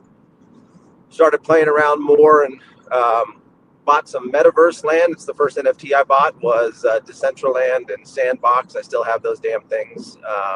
And then speaking of old NFTs that were worth a lot of now not. Then I started diving deeper in NFTs, and actually the first major NFT purchase I bought besides the Decentraland was an ape, because I just saw the way that the ape community was moving. It looked like it was going to get popular in the pop culture. So I sold some Bitcoin and got an ape. It was a speculative deal, but that kind of opened my eyes to the possibilities of NFTs, and then that's what got me here. So 3 years later, or 3 years and a couple months later, after minting the plague in April 2022, I'm still here trying to figure it out and hit something that wins. Talk about the, the plague is obviously a strong community, runs deep, gets excited. I'm just going to share my plague on screen just because I'm proud of my plague. It's got my hair. It's got like the fire tongue because obviously I talk way too much. It's wearing a hoodie. So it's got all the things that make me me. I found that I shopped above floor to get it.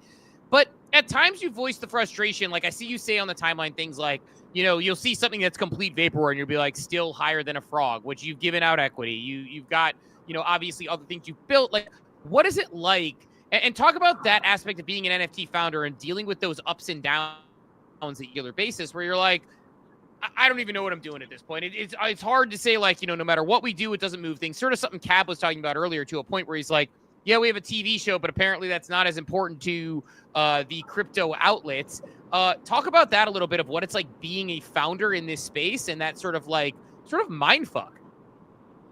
Well, yeah, you guys were talking about Pixelvault, right? And I remember Pixelvault was one of the top projects when I really got into NFTs, and G-Funk's a good guy. And I think the hardest part about being an NFT founder is, in most cases, the product doesn't really matter. It's more of what's happening with the floor, how can holders benefit from holding the NFT, whether it's monetarily or whatever. Most of it is just what they want, money. And it's very hard to do. So, like, for instance, the Claynosaurz, pretty awesome announcements they made. My guess is it didn't move their floor a whole lot, comparatively speaking, what it would have done in 2022, 2021. And that's because, again, probably the first question they got asked, well, how does this benefit the holders? And it's a very hard thing. It's a very hard equation to come up with, so that the project's moving forward profitably, the holders are taken care of, everybody's aligned on the same missions. And it's not. I used to get frustrated about floor price, but I don't pay attention to it anymore. I got over that pretty quickly. The comment you're talking about, I think it was like the RFect, or however you pronounce those things. It's a rug project. They were still higher than a frog, but. It can be frustrating, but I've kind of gotten over most of that stuff, and just like, hey, I don't really even look at the floor anymore. I used to, even though I would say I don't care about it, I would still look at it just to see where we're at. I don't look at mine. I don't look at other people's, because I'm under the mindset that over time it's all going to kind of level out based on you'll have what you would call the flex, which is just an ape and other things, and hopefully a frog one day in some sense or fashion. But outside of that, it's going to be what the community and the network effect of holding that project does for you. I think that's ultimately where it's going.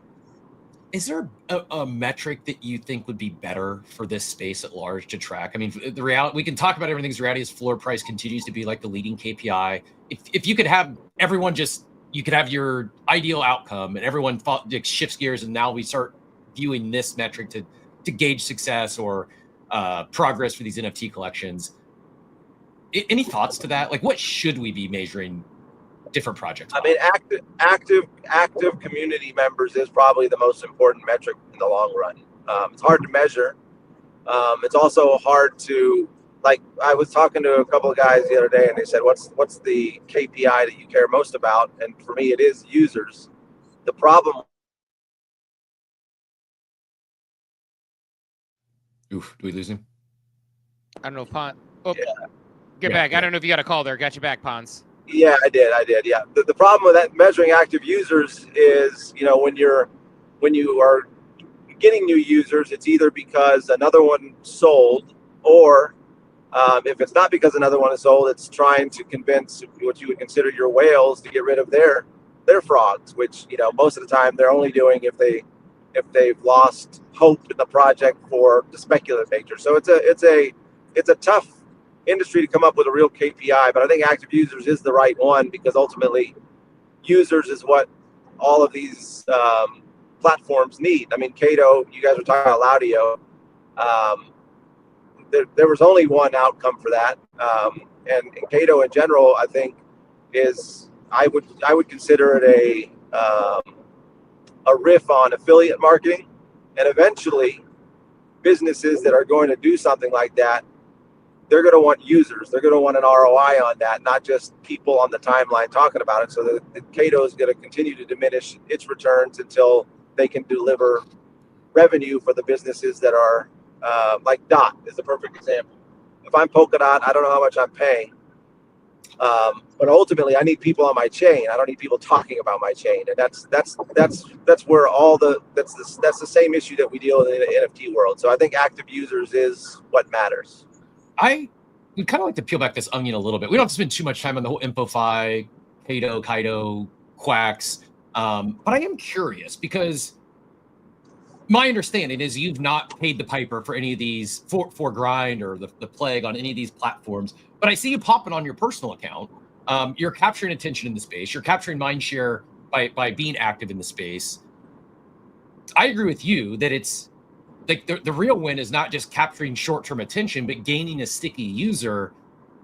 I think they've proven they can capture attention in the short term. So far, I'm not quite sure they can do anything or they haven't effectively shown that it's actually gaining a sticky user or actual activity on chain or in the project. Like zooming out, like what do you think is the future of InfoFi and Kaido? Do you think they can connect that dot, or do you think fast forward a year and we've all forgotten about them and it was remember the time when InfoFi took over the timeline? Do you think it evolves into something that is actually useful for founders such as yourself and projects building in the space, or do you think it's a flash in the pan? I think it's useful if they can convert it to users. Again, like you said, I'm personally on Cato. I could go make money on a lot of those projects that are on there and never use them. So what did I do for them? Maybe me talking about on the timeline got somebody else to use them. Probably not. So they're gonna. I mean, that's ultimately it's. You guys come from a background where I know you know about affiliate marketing and those kind of things. That's you got paid if you delivered sales, not if you delivered traffic in most cases.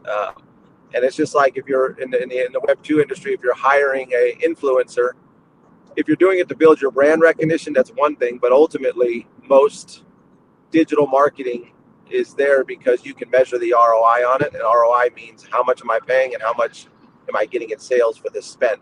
And that's what matters in business, and it's going to matter in the crypto world eventually.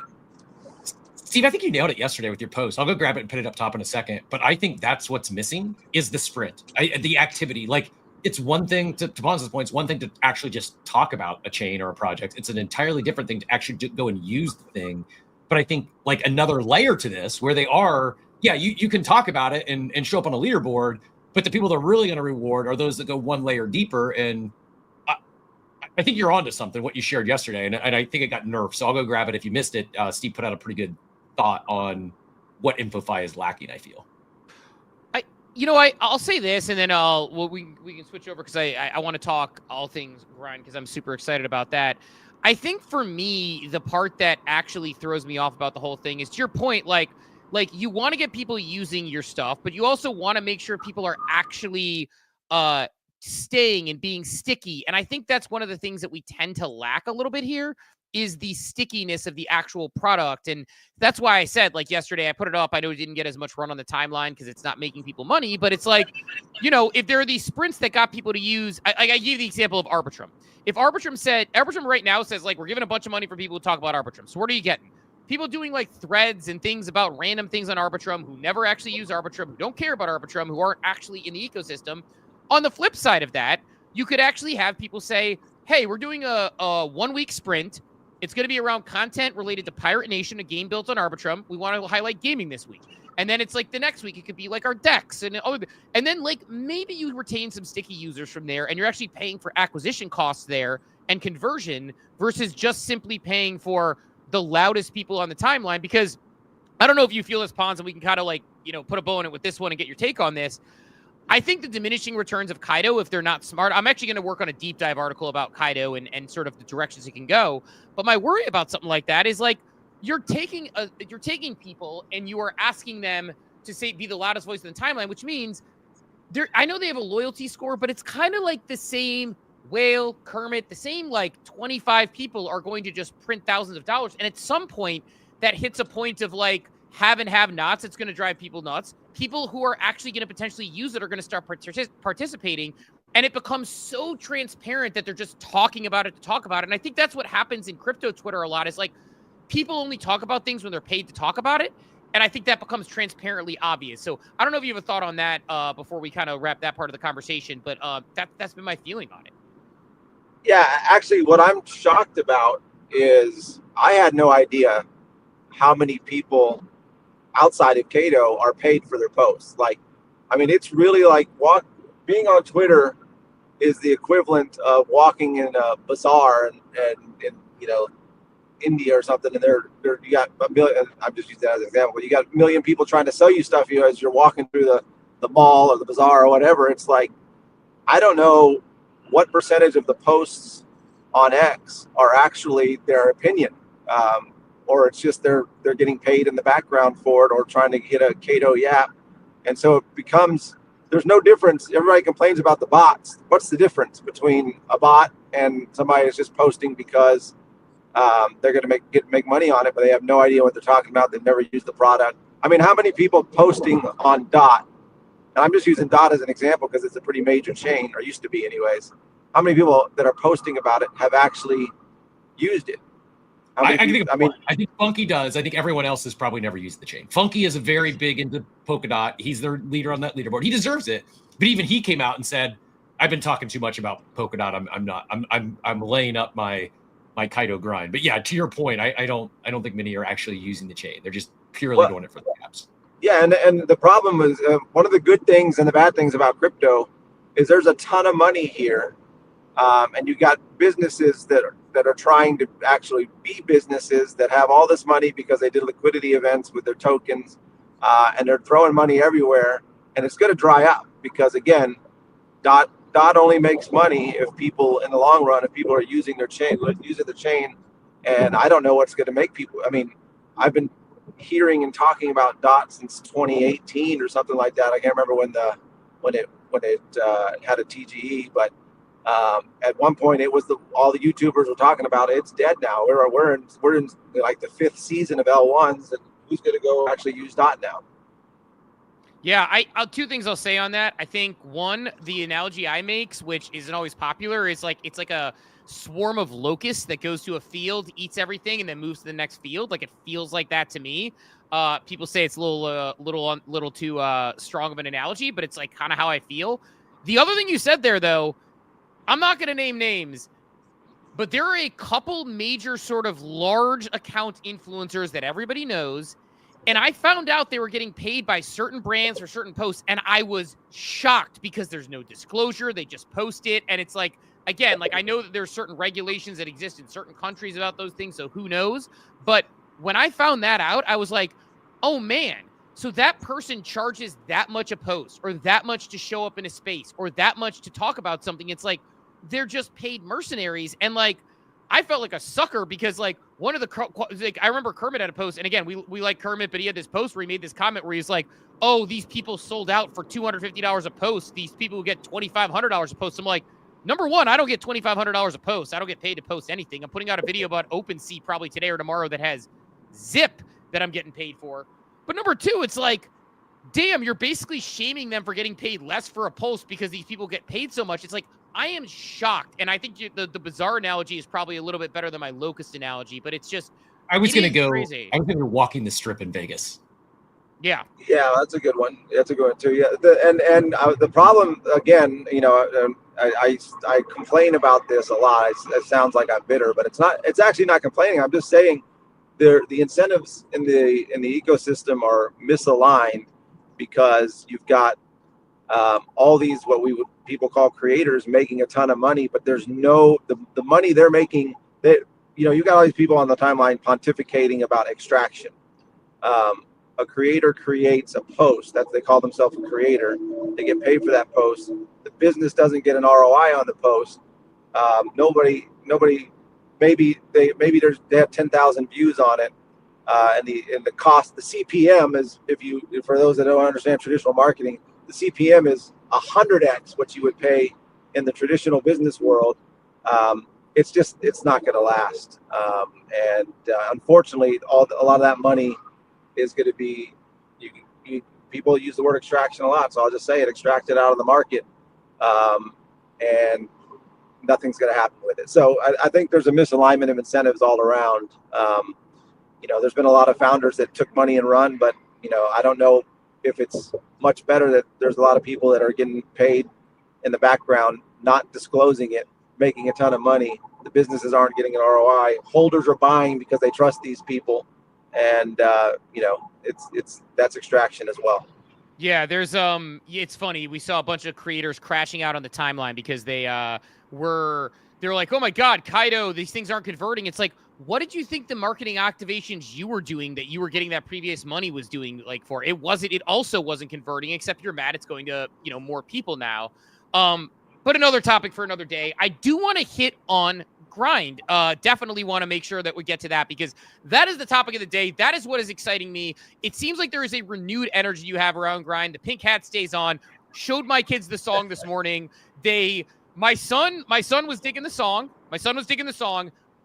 They like a hamster dancing. Can't beat a hamster dancing. I thought hamster dance was going to come on when I first saw it. So for maybe people who aren't familiar with grind, give the overview of what grind the coin is and what's got you and everybody else talking about it.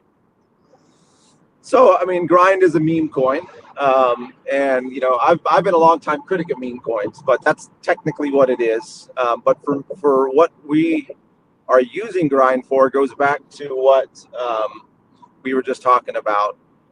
For me, it's a attention mechanism. It's a meme coin that's going to, garner attention. We're going to have a lot of fun with it and continue to gain. I can't tell you how many projects on Abstract are in my DMs that want to utilize grind in some way to get attention for their projects. And it works both ways. They'll get attention. We'll get attention for their users. But ultimately, what grind is going to be is an attention token into a broader ecosystem that we are in the background working on. So it's a meme coin. We're using it for attention. We're gonna have a lot of fun mechanics in it that keep the attention. But that's the key is keeping the attention and utilizing that attention to create users. So these projects, most of them are games, are trying to get a grind event for their games, and guess why? Because it gets attention. But it also gets users, and that's what everybody wants. So for me, that's really what the focus is going to be for the next phase of everything that we're doing. We've had plenty of things that didn't work out right, and ultimately it's always because nobody is looking for a real product, and so what we need to do is try and connect these products that are decent and have a chance of making it inside and outside of Web3 with users, so that the users can try the product. Now, whether they stick or not is going to be dependent on whether the product is good. But it basically will take the place of I don't want to go too much deeper in that. But that's what grind is in a nutshell. It's an attention token for a larger ecosystem. I think Pons just said, "Look at me, I am the Kaido now," because he's getting the attention with grind and getting people to pay attention to it. I guess you talk about maintaining attention. How does one maintain attention in your? You talked about integrating with some abstract projects, some abstract games. Some is it as rewards inside the game? Is it creating campaigns alongside them? How are you thinking about it to maintain that attention? Because I think all the hype. There is something to be said about all the hype that happens beforehand, before you have the token generation event. Token's going to happen. Then that's when the real work begins. We were talking about Laudio not having a second inning. What do you do to keep attention in that second inning? Well, so the difference, we can use Laudio as an example. So Laudio, and I refrained from I debated whether to farm it or not, and then take the money and dump it into grind just for fun. I said I was going to do that. But outside of that, I refrained from commenting on the logic behind it. But you had people on the timeline, and this is where you don't know whether they're I'll just say it, whether they're dumb or whether they're trying to make other people believe something that they don't believe themselves. But you had people on the timeline that were saying, hey, we're going to buy this token for 0.2 Sol, and if it's worth this, I'm going to get 90 Sol back, and 1,000 of us are going to do that. And I'm like, okay, somebody do that math for me. There's 1,000 people that are going to spend 0.2 Sol, and 1,000 people are going to then get out of that 0.2 Sol 90 Sol. If that math works, I'm going to create my own Laudio because I can make all kinds of money doing that. So the difference between a Laudio and a grind is we're not setting those weird and unrealistic expectations. There's vesting for all the communities. So we brought 20-something communities into the fold. They all have potential to get the token they're going to get, I think, roughly 10% of the token at TGE.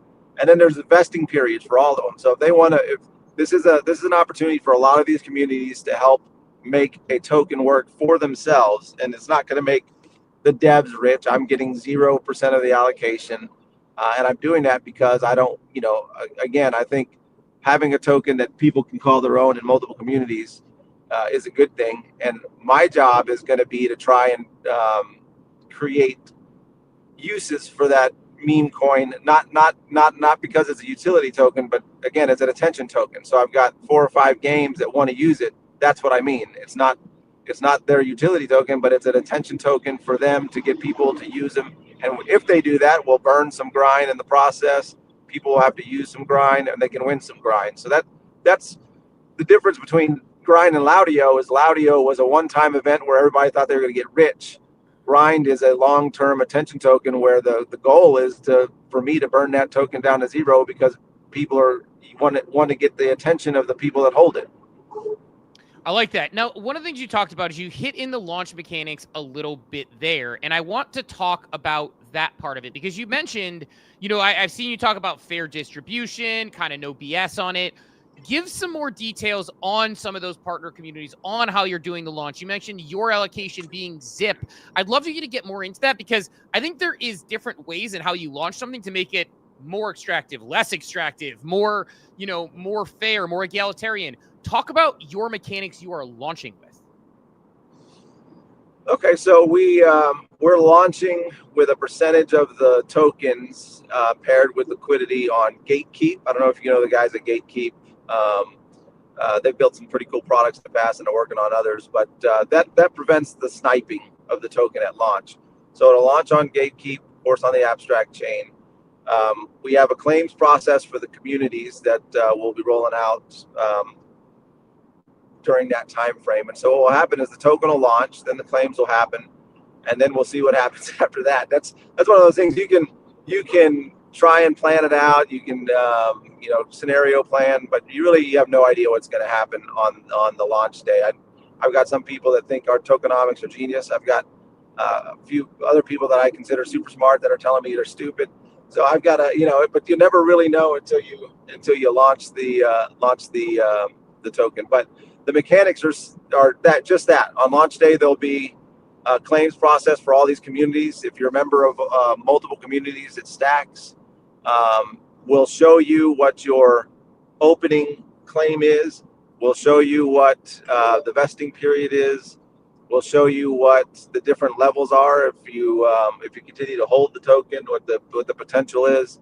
And if you remember I know you guys remember Blast and the jackpot that they did. That little it was constantly rotating, and if it stopped and you were holding the asset that it stopped on, you got a bonus in Blast or whatever. So we have there's something very similar that it's going to continue to tick. And what will happen is if you're holding a certain amount of grind when it stops, you'll get an early unlock. And so a lot of these unlocks can be early, but it's going to require people to either hold their tokens or buy more tokens to do that. So there's a lot of fun mechanics we have built into it. Whether it's successful or not, you never really know in this industry. But we're gonna at least deserve to be successful, whether we are or not. Just we'll find out. Now you mentioned the vesting period for various communities. So I love hearing, first of all, the stack part is great because I have like 6 or 7 communities. So one of my questions was going to be, does it stack or is it just like, hey, you only get to claim on one community, which I like to hear because I have a lot of those communities. You partnered with ones that you really believe in, but you talked about a vesting period. Now, is the vesting period a period where it's like a traditional vesting period where it's like you just got to hang out until you get that? Or is there like a, crash out button where you can say, I'm going to eject here, but I'm going to get less? Like, what does that look like for people who are looking to be involved? Yeah, so it's that part I don't want to announce publicly. I think you'll see it when we do it on the claims day. But yeah, there's a balance there between traditional vesting and maybe something a little different. Well, the balance between traditional vesting and what the traditional staking would have been, or you got to stake your asset and get we're not going to stake again. We did that with the frogs. In fact, we're going to unstake all the frogs, just because that's just one other thing you got to deal with. But it's something in between that. Not to derail us on the unstaking of the frogs, is that something we will automatically be done, or we'll need to do manually? No, we'll unstake them. I've got Scotty's waiting for gas prices to be a certain time at a certain night. Then we're going to auto unstake everything, just knock it all off, so you guys don't have to spend the gas. Got it. Makes sense. So I think the most obvious question I probably didn't start with is, I don't think I asked you. You got the plague. You're obviously got a really strong community. They're excited. They participate. They show up every time that we do anything with you. Why did you want to get into the Memecoin game? Like, I don't think we asked the why. Yeah, I posted about it yesterday or the day before, actually. But so the reason why we chose a Memecoin is because even before, we spent tens of thousands of dollars in lawyer fees to try and figure out the best way to do all this stuff, and the Memecoin was the least risky from a regulatory standpoint. So you can launch a Memecoin, and then if you do things in the future with it, that's fine. You just don't promise you're going to do things in the future with it. And it's really that simple. We're not obligated to do anything in the future with it. But from a regulatory standpoint, it's the easiest thing to launch. From an attention standpoint, it's a much more effective mechanism than a utility token also. And again, attention is the name of the game with Grind. So if you look at the, meme coins in general are used, most of them. But if you look at the Mogs of the world, Vartcoin, there's a couple of others. Mog does a good job, but they use a good job for gaining attention and garnering community and those kind of things. Vartcoin is a little bit different, but that's the why. The why is because we needed a token to capture attention for the larger picture. And from a regulatory standpoint, it's the easiest one to launch. And Trump, when he launched January 19th or whatever, all made it super easy after that. It's, as long as you're not a scammer or promising people profits on their purchase and they're doing stupid stuff that would get you in trouble, whether you're selling crypto or tulips, it's pretty easy to launch a meme coin now. I think the correct answer we were looking for is there's the Alley Vape Cabal. You're trying to launch the Old Man Go to Bed Early Cabal is what we were looking for there. But I will gladly take that one on Grind. So you decide to launch this meme coin. You're getting loud on the timeline. It seems like to some degree, I'm not like trying to put you in a tough spot when I say this one, but it seems like you launch with no expectations. You say it's an attention coin, but there's going to be some fun utility. But is it that you don't want to promise utility because then people get ungrateful and say, when price go up, what next, when this? Or is it like, because you are baking in utility. So you've already mentioned a couple of those things. Is there a matter of like trying to properly set expectations here? Well, you can't. Again, so we're not building a utility. We have projects that want to use the token for attention. The difference is if you're promising something, then it's not a meme coin. It becomes a utility token, and that's a different thing. So even if we were planning utility, you wouldn't say that because that takes it from a meme coin to something different. Got it. The categorization. So the meme coin, a meme coin is for fun, and that's it. You gotta leave it at that. But fun and attention. You can, anything outside of that, it becomes no longer a meme coin. What a time to be alive to know that our regulators are talking about meme coins. Sorry, go ahead. Well, no, I'll tell you. I mean, it's much easier now than it was this time last year. You didn't know what the hell to do, but it's now it's at least you have some clarity. They've been giving you pretty clear guidelines on what you can and can't do, which again should be common sense. But even like I've got an entity in the British Virgin Islands. I don't want that damn thing. The only reason I have it is because it was a layer of protection. I'm going to shut this stupid thing down now pretty soon. So because it's just more stuff that you got to deal with. I mean, I'm not making enough money to have an entity in the British Virgin Islands. I told my wife I have an entity in BVI, and she's looking at me like I'm crazy. I'm like, oh, what do you want me to do? I'm just trying to keep ourselves safe in this. And what's really crazy is we're doing things the right way.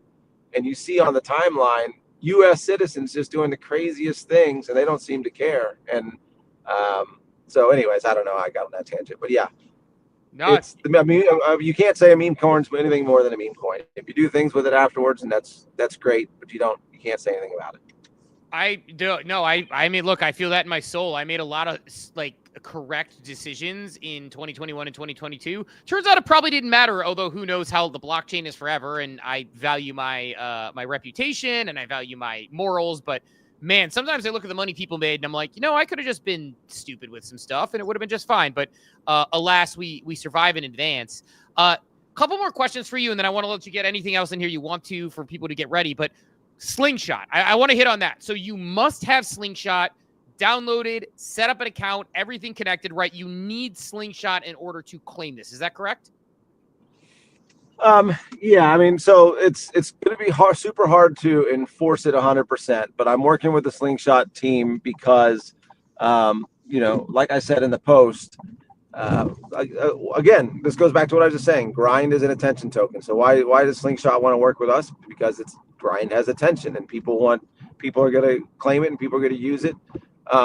And so that's why we're utilizing Slingshot, and they want to get users, and as part of that deal. So this is it's funny you bring it up because it kind of ties everything we've been talking about together. Here's an opportunity for you've got all these people that are going to have these tokens. They have a literal vested interest in the token itself because they have a vesting period for their tokens. You have a partner in Slingshot, which is owned by Magic Eden, which is a very large organization in the space that's saying, hey, have all your users claim their tokens on our wallet. And everybody that uses the wallet because of Grind, any trading they do on any chain, Grind will get the fees.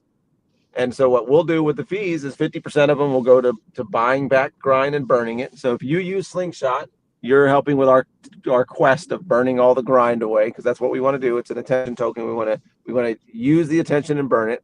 And then the remaining percentage will go towards marketing for Grind and, bringing on the Web 2 world into Grind. And then also if they're part of a community, like if I'm part of Genuine Undead and I want Genuine Undead to benefit from my uses of Slingshot, I can choose Genuine Undead in the Google form we put in the thing, and we'll give a percentage of those fees to Genuine Undead as well, or any of the 20-something communities that we pick. So here's an opportunity to utilize a tool that everybody's either they're lying or everybody's trading something somewhere. Slingshot fees are competitive. The app works good. It's got universal USDC. So if you have USDC on there, you can buy a SOL token, an ERC20 token, an abstract token, et cetera, et cetera. And any trading you do, the percentage of the fees go towards the project. So why wouldn't you do it? But in typical Web3, I've got the people in Discord crying about having to use a wallet.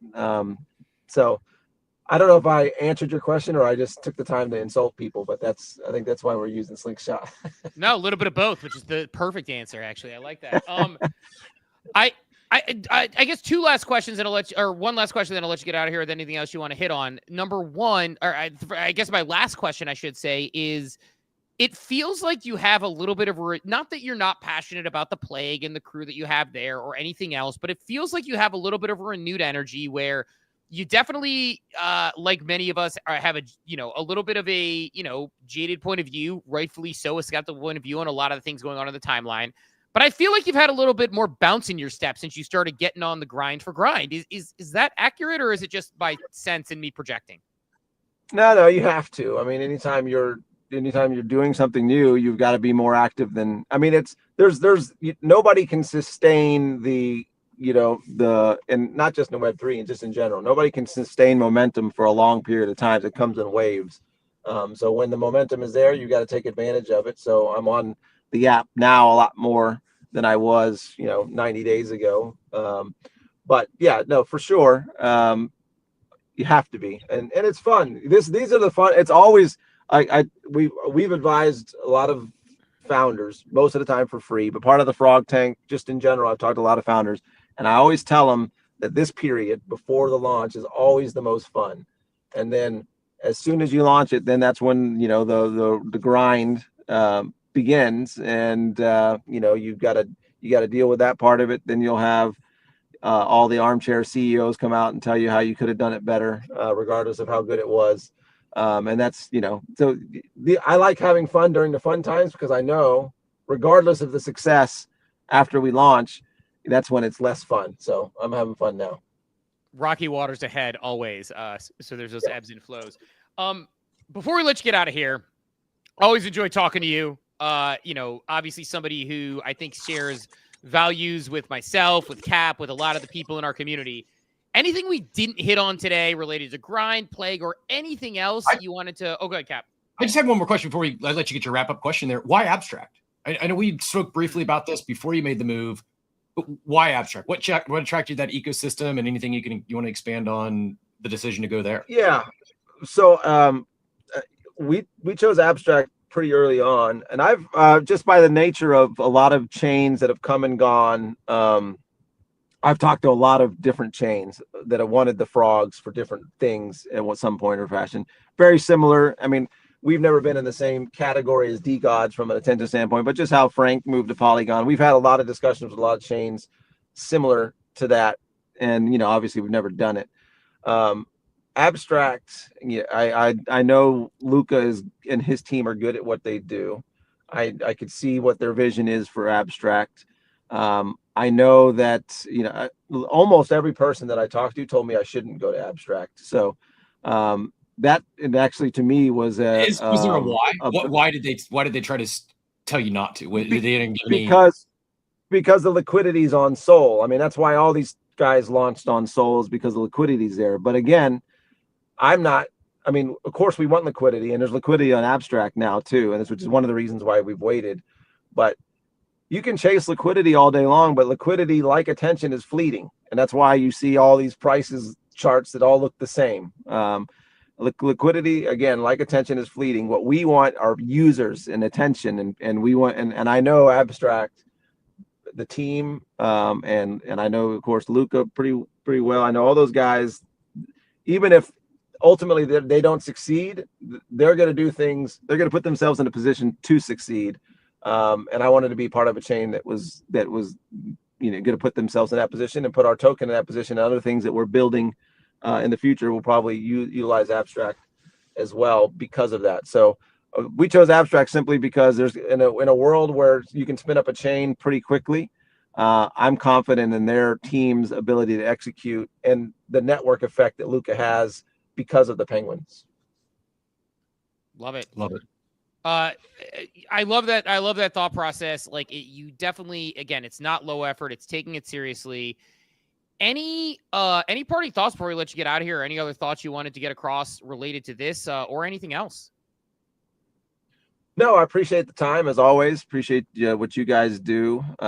Wish I could make you to your show more. I like listening, even if I'm not participating. So you guys do a great job, and I appreciate you having us. Right on. Well, thanks for coming through. Looking forward to it, and excited to see what happens with grind moving forward. Thanks for joining us. Yeah, double that. I got to tell you, I love the Slingshot partnership. I'd like to see more of this. Right? You got me to download Slingshot. I had no desire, no need for another app, but you've brought the attention that you've garnished to another app in the fact that you're leveraging that instead of extracting from your community, you're taking fees to put back into growing this thing. And I think it's very thoughtful, intentful partnerships, and would love to see more of it. So well done. Yeah, thanks. And for all you bozos who's talking about being in the trenches all day, go get the damn app, put the Pons referral code in there, and help out Grind. Appreciate it. Love it. Well, that said, Cap, I appreciate.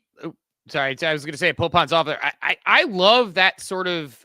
I didn't mean to kick Pons off stage there as he was saying thanks. I blew it. We said our goodbyes, and then I just I do that like out of here. Bad job out of me. Bad job out of me. No, I love those conversations. He stuck with us a little bit longer than even scheduled, which I appreciate. And look, man, like I'm getting Grind. I'm going to participate. The vesting schedule, I think, is pretty smart. I think that some people may not like that who are impatient children within our world, but I actually think that's pretty cool. I don't know, Cap, what are your thoughts on Grind? I'm excited. I without putting any expectations or unnecessary speculation, we've watched Pons build in this space previously. We've talked a lot about how those frog holders got equity in the play. We talked about how OSF and the rec team did something similar with rec brands, and I don't have any expectations of Grind, but because this is an ecosystem and a founder who has surprised and delighted me in the past, I like betting on people. As I talked about Spencer and his acquisition of Moonbirds, I'm fine betting on Pons and just forgetting about it, right? Like whatever, like I'm not going to rush to the exits, whatever Grind I can get, I'm just going to let it sit there. And it's one of those things I enjoy taking asymmetrical bets, especially when it's supporting individuals that I like, respect, and a lot of this is an experiment, right? I don't like if he does this and the token trends to zero, I'm not going to be mad at Pons. I'm not going to hold it against Pons. I appreciate the swing of the bat. I appreciate attempting to do things differently.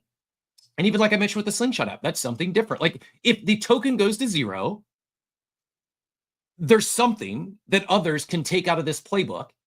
I'll just call out the Slingshot partnership. Like do things like this. There's so many ways to partner, to collaborate, to generate revenue in this space that doesn't have to come from your community, doesn't have to come from your users.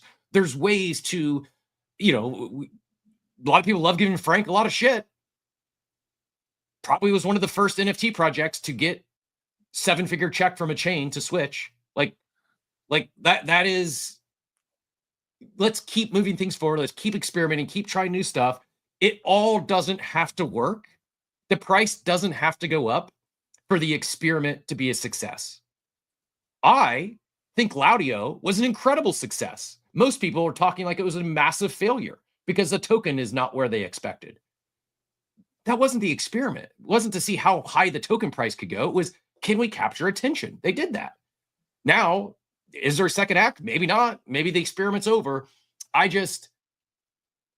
There's like we were talking about KPIs and floor prices, and there is a lot of ways I think that that things can be successful here that always doesn't tie into price action or number go up. And I'm not saying this to like downplay the potential success of Grind. I'm just saying like I'm looking forward to it because it's one that I'll claim, I'll maybe pick up some and then set it and forget about it because it's one that where I feel like I've got one of these front row seats to a founder who's doing some new stuff here, and if Pons crushes it, and whether it's Grind or Plague or something else ends up becoming the next big thing in this space, I believe that Pons is a founder who will continue to surprise and delight those who supported him. So maybe not, but I enjoy betting on people, and I think this is a good one to put some chips on. Yeah, I think with the Laudio thing too, it's I think people look at things too binary in this space sometimes. Oh, it was a success, it was a failure. It's also okay to say, like, it was successful in capturing attention. It showed that there is something that Kaido can offer. I mentioned the sprint as an option. It also showed that, they didn't have, it was a lot of sizzle without a lot of stake. The sizzle was really good and showed what could be possible. The stake maybe isn't there, where it's like, yeah, like if 72% are talking about a token and then it has a $10 million market cap, probably didn't have the reasons to hold, stay in the community. Like, their mechanics and their ideas didn't work. They didn't have an Act 2 plan, which is like the, I think one of the, follies that a lot of these things run into. I mentioned the crypto undeads earlier, like kind of tongue in cheek, but not entirely. Crypto undeads captured all the attention. NFTs are back. They're back from the dead. We're going to do this thing. And then crickets after the mint. We thought there was all so much more coming from Dollar and Team. So, I think that it's important to realize, like, learnings. I think people I struggle with this in life. They make things so pass fail. And it's like, there are learnings you can have as a participant in different ways that aren't just this binary yes, no, pass, fail. I, on an unrelated note, because I know we're getting ready to wind down here and I want to cover any cleanup we had and anything we might have missed along the way. Claynosaurz is now 72,378 packs. I'm going to grab a few more because if this is an indicator of demand in any way, shape, or form, it's a $200 lottery ticket that will be refunded if you don't hit. I'm doing the same. I don't know how many I'm going to go. I'm trying to keep my expectations in check, and I don't want to create any FOMO or have others, put in money they can't afford to lose. This is the new mechanic. We've not seen this yet. And there's going to be, let's say it hits, 70,000. So the math is easy for me. That's 45,000 refunds at $200 a pop. 90. No, wait. What is that math? 9 million? Is that right? I don't know. I got to do the math. I'm not 9 trying to math million in refunds. I believe not all, but a good chunk of that 9 million is going to go into secondary. No? Yeah, I think at least some of it. Like anyone, if everyone's buying this, presumably they want a Popkin. 2 out of 3 are not going to get a Popkin. They're going to get a refund, and then they're going to go probably buy a Popkin. Like, the more I think about it, I think the mechanic is potentially brilliant. I mean, we'll see. We'll find out here in a couple hours, but I at first was like, why would you? It didn't click. It took me a while. I was just slow. I didn't quite grasp why they were going this route. I think it does a few things. One, that $9 million that's attempted to buy a Popkin doesn't get one. Some of that is going to go buy one on secondary. The other thing it does, all the people who attempt to buy one, they're going to get something in their wallet.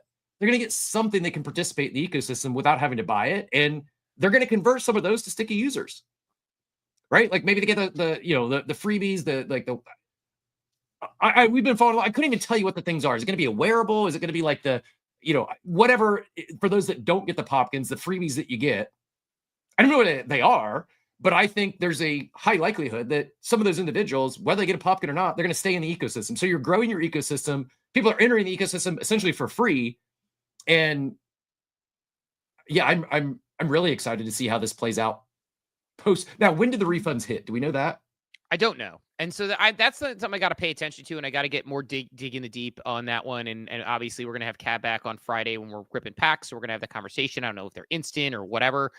I guess the question you ask yourself is, if you pull a Popkin, is it going to be more or less than $200 in the secondary market? And if your answer is more, again, this is not financial advice. We don't know what's going to happen here. If the answer is more than 200, it's a free roll. Like, you're getting a refund with the ones that don't pull, and the ones that do pull, you have that opportunity. So it's like, I could see why people buy, if they have, a lot of money, they buy 100 packs, they buy 1,000 packs or whatever, because they're like, well, I mean, I don't know if I'm going to be able to sell these things on the secondary and I'm going to get a bunch of refunded money. What's the, it feels like a low risk opportunity for people in that way. I don't know. I just don't have, I don't have a good sense of what secondary is going to be, but I think more than $200. So I don't know. So I'm probably going to, I don't have the cash to just be throwing a ton at this and making it happen. And I'm just not that well capitalized, but I have two. Do you have a guess? What do you think the floor price of Popkins is 24 hours post reveal? 24 hours post reveal, $700. I don't know. What do you think? Will they be priced in USDC or will they be priced in SWI? Great question. Don't know. Probably. I mean, I buy them in USD. They're bought in USDC SWI, so I don't know. But I don't know. I'm gonna guess 250. I think it'll be more than what it is, but it also could be 150. I don't know what kind of spread we're gonna see from floors to rares. And the other thing that like is kind of flying under the radar is there's 50 OG Claynos that are going out to minters.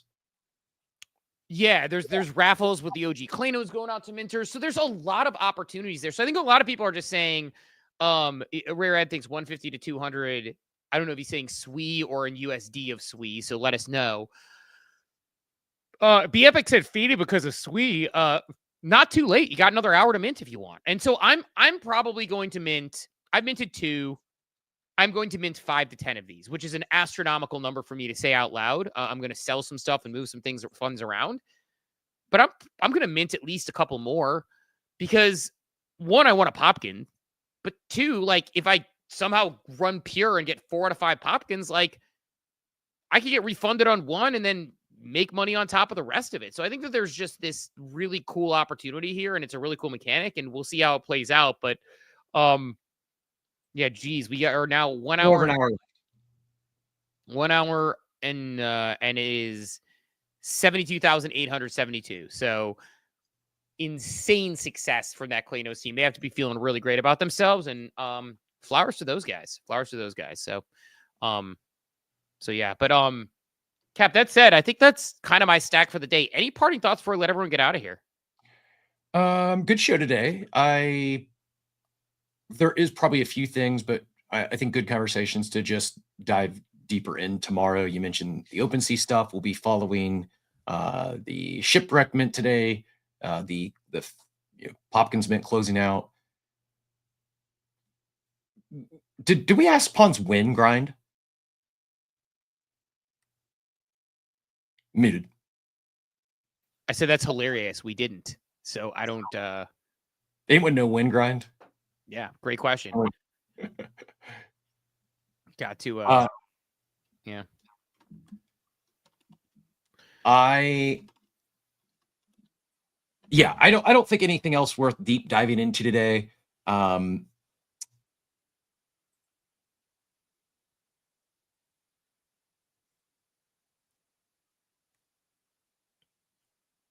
Yeah, I don't know. I'm close to going off on another individual. I'm just gonna bite my tongue and I will. I don't want to bring us down on that note. So I have little patience for fudders who like to FUD and create cryptic drama. Speaking of blockchain activity without sharing said blockchain activity. Chain doesn't lie. If you want to call someone out, if you want to say something's not real or fake, link the ether scan, link the ape scan, link the soul scan, like, or move on. Like, there's so much going on in this space. And there's a lot of energy and excitement in some ecosystems. If you're not happy, if you think things are scammy or fake, call it out with actual on-chain evidence, or move on, go do something else. You're not wanted here. And if you're listening in, you know who you are. Stop being a dick. In red. Interesting. I'm hearing from people in the DMs, by the way, they heard 6.6 or 6.9. 6.9 would be great for the claim window on that. And yeah, honestly, I have no idea who you're talking about actually at this point. And I'm going to just say ignorance is bliss. And yeah, I mean, if someone's saying like, if you're saying the Claynos are manipulating things, get out of here. Get out of here. It's not that. I don't even go to it, but it's like part of the beauty of having an open ledger is it's open and you don't have to be cryptic. So it's like, and it's also like making absolute statements like this is all fake when it's factually wrong is just like, get out of here with that shit. Yeah, give us reason. With there, but Well, right on. That said, let's let everyone sail off into their day. I'll be curious to get your take on who this individual is offline and have that conversation. Looking forward to that. But look, thanks everyone who came through this morning. Excited that we got to talk to Pons. Continuing to roll forward with Coffee with Captain. A lot of great things going on. We will talk to everybody bright and early tomorrow morning at 8 a.m. Eastern Time. Have a wonderful, wonderful day, everybody. Thanks for tuning into Coffee with Captain, powered by ApeCoin. We hope you enjoyed the show, and remember, nothing we discussed today is financial advice. Until next time, keep exploring, stay curious, and we'll see you soon. Have a great day. Welcome to the future.